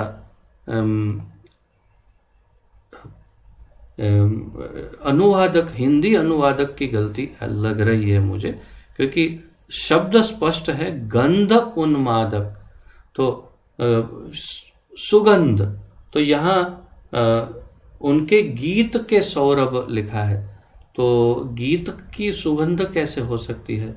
तो वास्तव में उनकी अपनी जो किसी प्रकार की सुगंध, तो अपनी स्वयं की सुगंध से वो माधव को विमुग्ध कर देती है। 7 हमारे में क्या होता है? हमारे में ये होता है कि बास आ रही है, नहा लो, जाओ, नहाए नहीं हो, कितनी बास आती है, जाओ जाओ नहा लो। तो अर्थात हमारे में हमसे बास आती है और बदबू आती है, और राधा रानी इतना सुंदर महकती है कि कृष्ण आकर्षित हो जाते हैं। 7 संगीत प्रसाराभिज्ञा है, तो गान दक्षा, अर्थात कि संगीत में बहुत निपुण है और ऐसा संगीत प्रदर्शित करती हैं जिससे कृष्ण आकर्षित होते हैं। उनकी वाणी 8 उनकी वाणी अत्यंत रमणीय है, तो वो वाणी अत्यंत रमणीय है, स्पष्ट है। 9 नर्म पंडिता है, तो नर्म पंडिता अर्थात अत्यंत विनम्र है। यहाँ अनुवादक जी ने लिखा है स्त्री भावों के प्रदर्शन में सुनिपुणा है, अर्थात कि जो स्त्रियों की विशेषता होती है, विशेष रूप से लज्जा या शर्म या विनम्रता, तो ऐसा कहते हैं कि लज्जा स्त्रियस्य भूषणम, अर्थात जो शर्म है वो स्त्रियों का आभूषण है। अगर कोई स्त्री किसी से एकदम से बात करने लग जाए, अचानक से एकदम कुछ कर, तो समझना चाहिए कि लज्जाहीन स्त्री है, शर्म नहीं। और एक बहुत ही सुशील स्त्री जो है वो अपने आप को हमेशा थोड़ा सा मॉडेस्ट, जैसे कहा कृष्ण के बारे में, तो थोड़ा सा खिंचाव रहता है, वो लज्जापूर्ण, विवेकपूर्ण, विनम्रतापूर्ण बातचीत करती है। 10 विनीता है, तो स्वाभाविक है, विनीता है। 11 करुणापूर्णा है, तो करुणामयी तो राधे ही है, और कौन है जो यहाँ ब्रज में हमें रहने देती है, तो कृष्ण से अधिक करुणामयी है राधा रानी। 12 विदग्धा अर्थात सुचतुरा है, तो बहुत चतुर है राधा रानी। वो कहने की क्या आवश्यकता है, ठाकुर जी को हमेशा आनंद प्रदान करती है चतुरता से अपनी। 13 श्रृंगार कुशला है, कैसे श्रृंगार करना उसमें एक्सपर्ट है। 14 लज्जाशीला है, तो उनमें शर्म है। 15 सुमर्यादा, व्हाट इज दैट? रिस्पेक्ट, तो सुमर्यादा होना चाहिए। तो सुमर्यादा अर्थात बहुत ही आदर, और जो सीमा होती है मर्यादा, वो मर्यादा का हमेशा ध्यान रखती है, किससे क्या बोलना चाहिए, किससे क्या नहीं बोलना चाहिए। धैर्यशालिनी है, तो बहुत धीर है। 17 गांभीर्यशालिनी है, गंभीर है। 18 सुविलासा अर्थात श्री कृष्ण द्वारा विलासिता है, अर्थात भगवान को बहुत आनंद देती है। 19 महाभाव परमोत्कर्षत अर्षिणी, महाभाव परम उत्कर्ष तर्षिणी, उत्कर्ष तर्षिणी। हाँ, इसका अर्थ समझना पड़ेगा। भक्ति के सर्वोच्च शिखर पर आरूढ़ है। महाभाव अर्थात भक्ति का सर्वोच्च भाव कृष्ण प्रेम, महाभाव अर्थात प्रेम। तो प्रेम माधुरी में या प्रेम माधुर्य में परम उत्कर्ष एक्सपर्ट, सबसे टॉप तर्षिणी अर्थात विराजमान है। अर्थात प्रेम माधुरी में, कृष्ण प्रेम में उनसे ऊपर और कोई नहीं है, सबसे टॉप पर है कृष्ण प्रेम। 20 गोकुल प्रेम वसती, गोकुल वासियों के प्रेम की आश्रया है। तो गोकुल वासियों का जो प्रेम है उसकी आश्रय अर्थात जो ब्रजवासी हैं, जो उनके प्रेम की आश्रया है। 21 भक्तों में सर्वाधिक प्रसिद्धा है, सबसे अधिक प्रसिद्ध है भक्तों में। 22 गुरुजनों की अतिशय स्नेह पात्री है। तो यहाँ गुरुजन शब्द आया, पहले भी कई बार मैंने दूसरी चर्चाओं में भक्ति रसामृत सिंधु में समझाया था कि गुरुजन का अर्थ है अपने, हम गुजराती में कहते हैं वडिल, और हिंदी में जिसे कहते हैं हमसे बड़े बुजुर्ग या हमसे सीनियर जो हैं, उनका हमेशा अतिशय स्नेह पात्री है, अर्थात उनको बहुत आदर देती है और उनसे बहुत प्रेम प्राप्त करती है राधा रानी। 23 सखी प्रणय आधीना है। तो जो सखियां हैं उनके प्रेम के अधीन है, वो जो सखियों के प्रेम के वश में है। 24 कृष्ण प्रियावली मुख्या, अर्थात कृष्ण प्रेयसियों में सर्वप्रधाना है। तो जितनी कृष्ण की प्रेमिकाएं हैं उसमें सबसे टॉप में श्रीमती राधा रानी है निश्चय ही। 25 सदा श्री कृष्ण स्वामिनी है, सदा श्री कृष्ण स्वामिनी है, अर्थात सदैव श्री कृष्ण की स्वामिनी है। कृष्ण उनके अंडर है, वो कृष्ण के ऊपर है सदैव। कृष्ण सदैव श्री कृष्ण की स्वामिनी। या तो ब्रज में आप देखो, आहा क्या गाली पड़ती है कृष्ण को, सीधा ही बोलते हैं ब्रजवासी, ऐ छोड़ो इसको, ये क्या, ये तो राधा रानी का दास है। अरे उसकी क्या, हम तो राधा रानी का नाम लेते हैं, हम उसको, अरे उसको छोड़ो, वो तो राधा रानी के पीछे पीछे घूमता है। तो तात्पर्य ये है 25वें पॉइंट में स्पष्ट हो गया कि सदा श्री कृष्ण स्वामिनी है। तो भगवान श्री कृष्ण से ऊपर हमारी उनकी स्वामिनी श्रीमती राधा रानी हमारी भी स्वामिनी है। तो इस प्रकार श्री राधा कृष्ण दोनों अखंड अनंत गुण गण अलंकृत हैं। दोनों एक दूसरे को मोहित करते हैं, फिर भी उस अलौकिक आकर्षण में श्री राधा रानी श्री श्याम सुंदर से श्रेष्ठ हैं, क्योंकि श्री राधा की माधुरी ही मधुर रति का सार दिव्य रस है।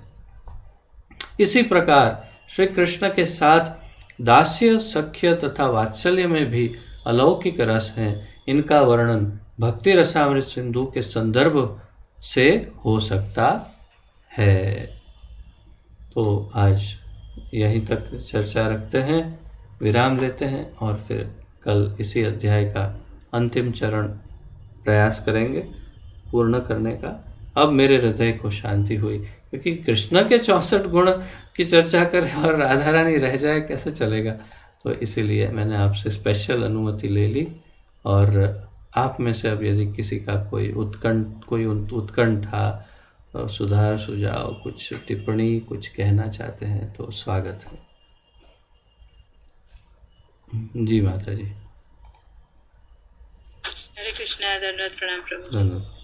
हाँ प्रभु जी, कृष्ण के ये सब गुण बताए ना, ये तो मतलब इसमें है भक्ति रसामृत सिंधु में। मैंने ये साथ साथ ही आप जब बोल रहे थे ना, तो भक्ति रसामृत सिंधु में साथ साथ में देख ही रही थी। पर राधा रानी का गुण नहीं है ना भक्ति रसामृत सिंधु में? मेरा तो मेरी बताया? मेमोरी ऐसा कहती है, अब मेरी मेमोरी भी वीक है। मुझे ऐसा याद है कि हमने राधा रानी के 64 गुण देखे थे। तो अब वो या तो भक्ति रसामृत सिंधु में हो या नहीं, किसी और ग्रंथ में हो, परंतु संहिता में देखा, है ब्रह्म संहिता में देखा था वो। होगा, ब्रह्म संहिता में होगा। तो हाँ, हमने, उसमें 64 गुण राधा हाँ जी, रानी हाँ के जी, बताए। हाँ जी, हाँ जी, हाँ जी। और ये 64 गुण कृष्ण के हमने भक्ति रसामृत सिंधु में देखे थे, वो भी सत्य है। उसमें है ये सारे 64 गुण, हमने पुनरावर्तन किया, रिपीटेशन किया है। परंतु हाँ, रिपीटेशन में भी आनंद भी बहुत था, और बहुत कुछ हम भूल गए थे जो फिर याद आ गया। तो ये अच्छा ही हुआ रिपीटेशन एक्चुअली। परंतु हाँ, राधा रानी के 64 गुण ब्रह्म संहिता में देखे थे, हाँ, उसमें वर्णन वो बताया विशिष्ट था। है। हाँ, और ऐसे भक्ति रसामृत सिंधु में नहीं है ना उसका नहीं, पूरा वर्णन? नहीं है, नहीं है, नहीं। नहीं। राधा रानी के पहली बार यहाँ पर हमने 25 गुणों का वर्णन देखा। पता नहीं, फिर शायद हो और मेरी मेमोरी अब नहीं बता रही हो। तो जो भी हो, आज हमने इसका आनंद लिया, महाप्रभु ने बताया और हमने इसका रसास्वादन किया है। तो हाँ, और क्या भक्ति रसामृत सिंधु मैंने आपके साथ नहीं किया है ना, तो मुझे ये सब अभी मालूम नहीं है, याद भी नहीं रहता है कुछ। अब भक्ति याद भी रसामृत नहीं। सिंधु में हमने जो किया वो सबसे विशेष ये है कि हमने पूरी भक्ति रसामृत सिंधु की है। अर्थात भक्ति शास्त्री में तो केवल 19 ही अध्याय हाँ, होते हैं। 19 तक की था हमने बस। तो पूरे अध्याय 97 वीडियो हुए हमारे, 97 वीडियो में पूरी भक्ति रसामृत सिंधु कर ली है। इसलिए उसमें कुछ बाकी नहीं। हो सकता है इसमें राधा रानी के गुण आए हो, लेकिन अब मुझे याद ही नहीं है, क्योंकि इतना समय हो कि कुछ 3-4 महीने तक हमने किया था। 97 वीडियो मतलब कितना हुआ, 4 महीने से अधिक हुआ, 4 महीने जितना हुआ होगा समय। तो इसलिए अब मेरी भी स्मृति में नहीं, परंतु उसमें सब कुछ स्पष्ट, सारा ज्ञान आ गया उसमें, सब हमने चर्चा की थी। हाँ, ये कल हमने जो सब पढ़ा था ना, जी ये सब भाव के बारे में, रस के बारे में, 5 भाव 5 रस, जी और उसमें सबसे ज्यादा विप्रलम्ब भाव जी सर्वश्रेष्ठ है। जी। तो ये सब मुझे पूरा मगज में मतलब बैठ नहीं रहा था, समझ नहीं पड़ रही थी। इसलिए मैंने भक्ति रसामृत सिंधु खोला फिर कि अच्छा। देखती हूँ कि भाव का कुछ वर्णन कैसे मुझे थोड़ा समझ पड़े।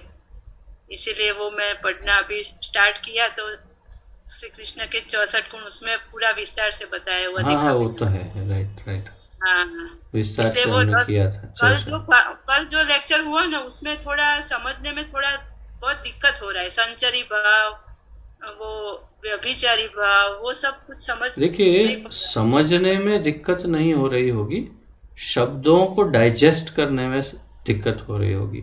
ये प्रॉब्लम हाँ, मेरा स्वयं का भी यही प्रॉब्लम है, आपका हाँ, नहीं। मैं स्वयं भी लेक्चर देने के बाद भी, मुझे अगर अभी पूछेंगे संचारी भाव, तो मैं संचारी भाव एकदम से माइंड में स्ट्राइक नहीं होगा कि ये, फिर याद आएगा, अच्छा वो 3 भाव जब मिलते हैं तब संचारी भाव होता है, फिर धीरे से स्मरण होगा। अर्थात उसको 2-3 बार या 4 बार 5 बार पढ़ना पड़ेगा, तब धीरे से फिर वो, क्योंकि मैंने पढ़ाने के लिए उसको कई बार पढ़ा, और बहुत ही गहराई में उतर के जब मैं उसको समझने का प्रयास किया, तो फिर थोड़ा समझ में आया। तो इस प्रकार वो शब्द भारी है, प्रॉब्लम शब्दों का है, वो नॉलेज का प्रॉब्लम नहीं है। प्रॉब्लम शब्द, क्योंकि ये बहुत ही कॉम्प्लिकेटेड शब्द है, इसीलिए हमें ये सब कॉम्प्लिकेटेड लग रहा है। अन्यथा ज्ञान में कुछ ज़्यादा कॉम्प्लिकेटेड नहीं है। ये 2, ये 3, ये 3, ये 2, ऐसा सब है डिवीजन, तो सिंपल है, गणना सिंपल है। सिर्फ प्रॉब्लम शब्दों का है, अनुभाव, विभाव, और वो जो व्यभिचारी भाव आता है ना, वो समझ नहीं पड़ती है, क्योंकि उसके बारे में कुछ वर्णन नहीं किया है। व्यभिचारी भाव का व्यभिचारी भाव का बहुत अच्छा वर्णन भक्ति रसामृत सिंधु में है। भक्ति रसामृत सिंधु में उसका पूरा वर्णन है व्यभिचारी भाव का। हाँ, वो मैं उसमें देख हाँ, लूंगी। उसमें देखिए आप, अच्छे से, बहुत अच्छा विस्तार से वर्णन है उसमें। उसमें किया है वर्णन व्यभिचारी। हाँ, वो मुझे समझ नहीं पड़ रहा था, वो देख लूंगी मैं। जी जी। बाकी तो कल जो हुआ ना, उसमें तो श्रृंगार रस मतलब माधुर्य भाव में संभोग और विप्रलम, उसमें से हमारा पूर्वराग मान प्रवास वो सब हुआ है ना, अभी मिलन का नहीं हुआ है। उससे संक्षिप्त, संकीर्ण, संपन्न और समृद्धिमान, वो बस चार इतना जो प्रकार, इतना ही वर्णन किया महाप्रभु ने। महाप्रभु वो ने चार इतना ही वर्णन किया। अगर अभी आगे और करने वाले हों, अगर नेक्स्ट चैप्टर में, तो वो तो मैंने भी अभी पढ़े नहीं है वो चैप्टर्स। तो हाँ, अब वो चार मतलब बाकी है अभी। वो अब देखते हैं वो उसका विस्तार करते हैं कि नहीं महाप्रभु, वो अब देखते हैं। और करेंगे तो बहुत ही अच्छा है, करना तो वैसे मतलब हमें भी थोड़ा विस्तार से तो जानना चाहिए। तो इसलिए देखते हैं, करेंगे ही शायद, देखते हैं, आगे देखा जाएगा। मैंने तो अब तक नहीं पढ़ा है वहाँ तक कि आगे उसका विस्तार होता है कि नहीं। हाँ, कल जो लिखा है, आप समझाया ना, वो लिख लिया था मैंने, इसलिए मैंने फिर से पढ़ा। जी 2 बार पढ़ तो समझ में आया मेरे को ये थोड़ा बहुत, पर मेरा वो व्यभिचारी भाव अभी समझ नहीं आया, वो मैं पढ़ लूंगी इसमें, फिर नहीं पता चलेगा तो आपको फिर जरूर जरूर जरूर जरूर, मैं प्रयास करूँगा।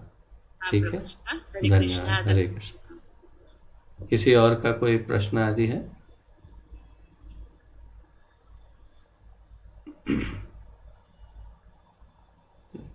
हाँ, अक्षय प्रभु। हरे कृष्ण प्रभु जी, दंडवत प्रणाम। श्रील प्रभुपाद की जय। जय। प्रभु जी, जो वैष्णव अपराध के बारे में जो चर्चा हुआ आज, तो हम हर बार ऐसा सुनते तो है, और आप समझाते हो, और इतना अच्छी तरह का समझाते हो, तो हमको हर बार ऐसा लगता है वैष्णव अपराध के बारे में। तो प्रभु जी, जो वैष्णव अपराध का जो प्रकार है, अर्थात कि कैसे कैसे हम वैष्णव के ऊपर कर सकते हैं, जैसे कि कर्मों के द्वारा, मौन या वाणी के द्वारा, ऐसा, उसके विषय में प्रभु जी थोड़ा चर्चा करेंगे तो। हमने चर्चा की हुई है, इसकी चर्चा हमने बड़े विस्तार से, अब ये तीनों चारों ग्रंथों में से किसी एक ग्रंथ में, या तो भक्ति रसामृत सिंधु या उपदेशामृत में शायद होगा, मेरे ख्याल से उपदेशामृत में किया। हाँ, हम उपदेशामृत में हमने इसकी बड़ी विस्तार से चर्चा की थी कि किस किस प्रकार से वैष्णव अपराध हो सकते हैं। तो वो आप उपदेशामृत के हमारे या तो वीडियोस देखिए या तो फिर उपदेशामृत लेकर पढ़िए।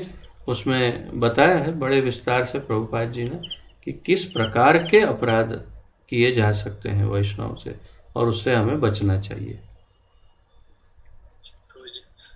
मेरा कहने का यही तात्पर्य कि अगर हर बार थोड़ा थोड़ा ऐसा टच करते जाएंगे तो हमको और थोड़ा लाभ मिलेगा। जी हाँ, हम अक्सर भूल जाते हैं ऐसा। बिल्कुल सही बात है, इसीलिए मैंने इसको फिर से टच किया था, क्योंकि मैं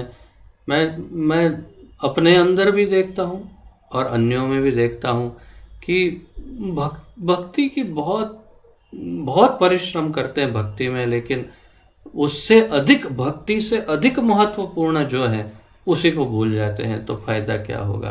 ठाकुर जी के लिए, ठाकुर जी का भजन नहीं होगा ना तो चल जाएगा, परंतु वैष्णव अपराध होगा तो नहीं चलेगा। सारी किए कराए पर पानी फिर जाएगा, सब कुछ नष्ट हो जाएगा।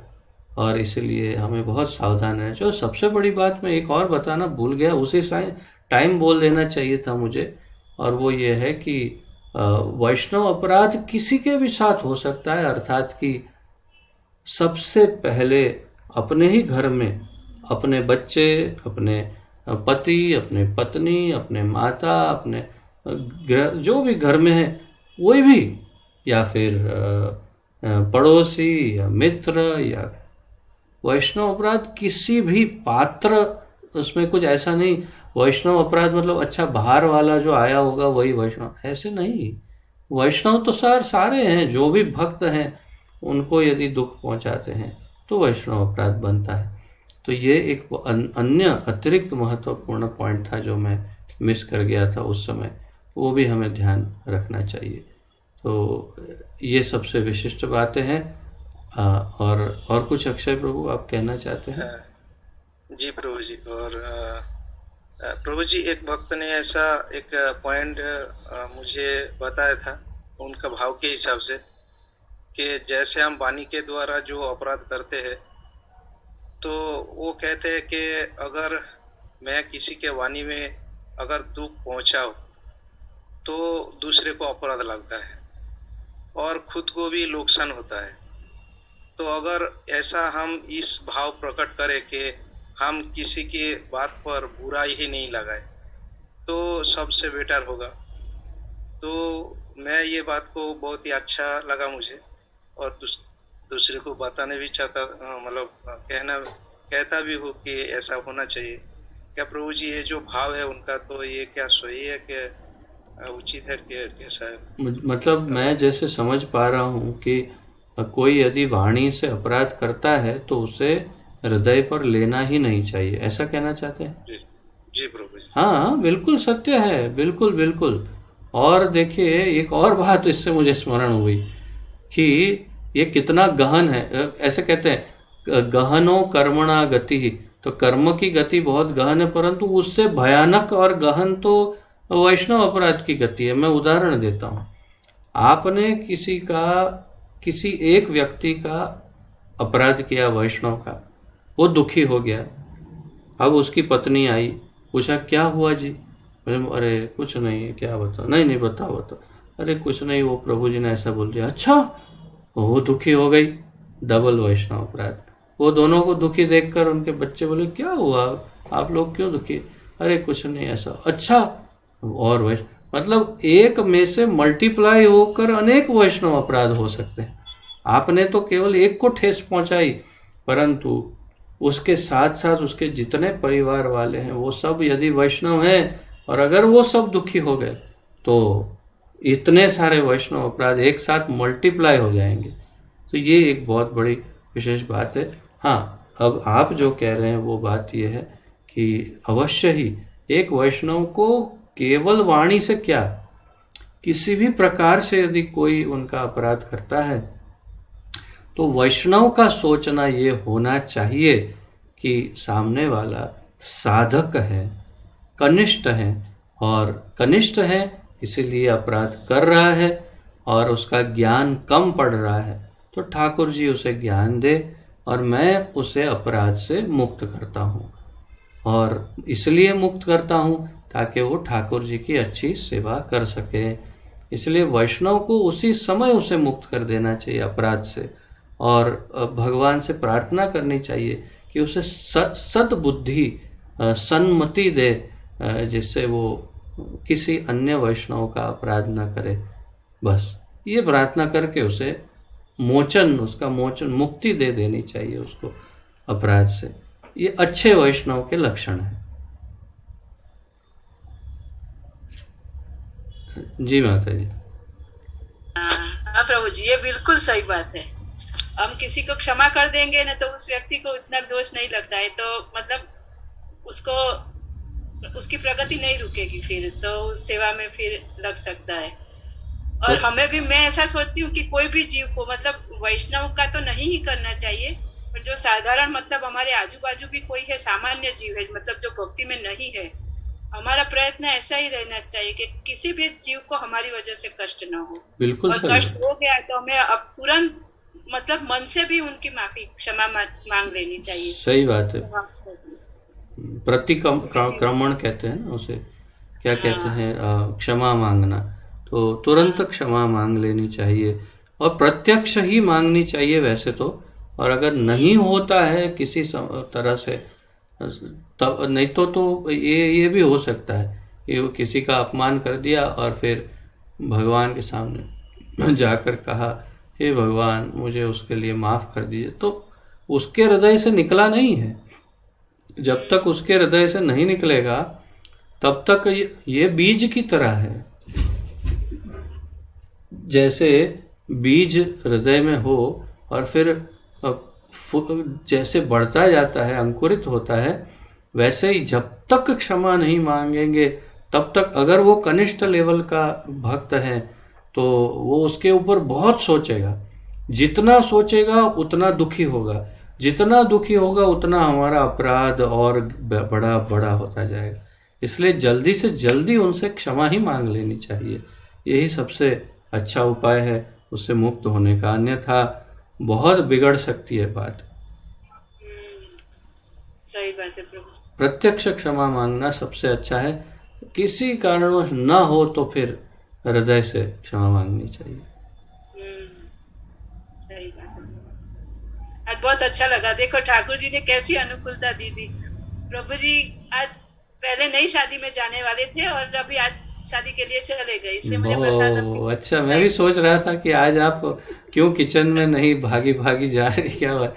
और ठाकुर जी की ही दया है, सही बात है। बस उनकी कृपा है। उस दिन भी आपने जब थोड़ा लंबा लिया था ना, तभी मुझे ऐसा ही था, प्रभु जी को प्रसाद घर पे नहीं लेने का था, तो अच्छा। मेरे को शांति से बैठ सकती हूँ। तो भगवान भी अनुकूलता दे देते हैं कि चलो तुझे सुनना है ना, ये परिस्थिति अनुकूल कर दिया। आपके ठाकुर जी तो आपके लिए परवश ही है। आपको क्या करते होंगे आपके लिए, मैं तो कल्पना ही कर सकता हूँ। आप इतनी उत्तम भक्त हैं तो आपकी नहीं करेंगे तो किसकी करेंगे। उत्तम तो नहीं प्रभु जी, अनर्थ बहुत हृदय में है, बहुत बहुत। अभी मतलब अनर्थ निवृत्ति से आगे अभी नहीं निकल पाए, बहुत अनर्थ है, दिखता है, स्पष्ट दिखता है प्रभु जी कि अभी ये नहीं निकला है सब। ये आपकी विनम्रता है। तो नहीं है, उत्कृष्ट तो नहीं है, पर अनुकूल तो जरूर कर देते हैं। भक्ति विषय जो मतलब मैं सोचती हूँ उनके, मुझे ये तो तुरंत अनुकूल हो जाते हैं, परिस्थिति अनुकूल हो जाती है। बहुत दयालु है भगवान, बहुत ही ठाकुर जी दयालु है। ठीक है, ठीक है। तो किसी और का कुछ यदि और अभिप्राय, कुछ प्रश्न आदि ना हो तो विराम ले। ठीक है।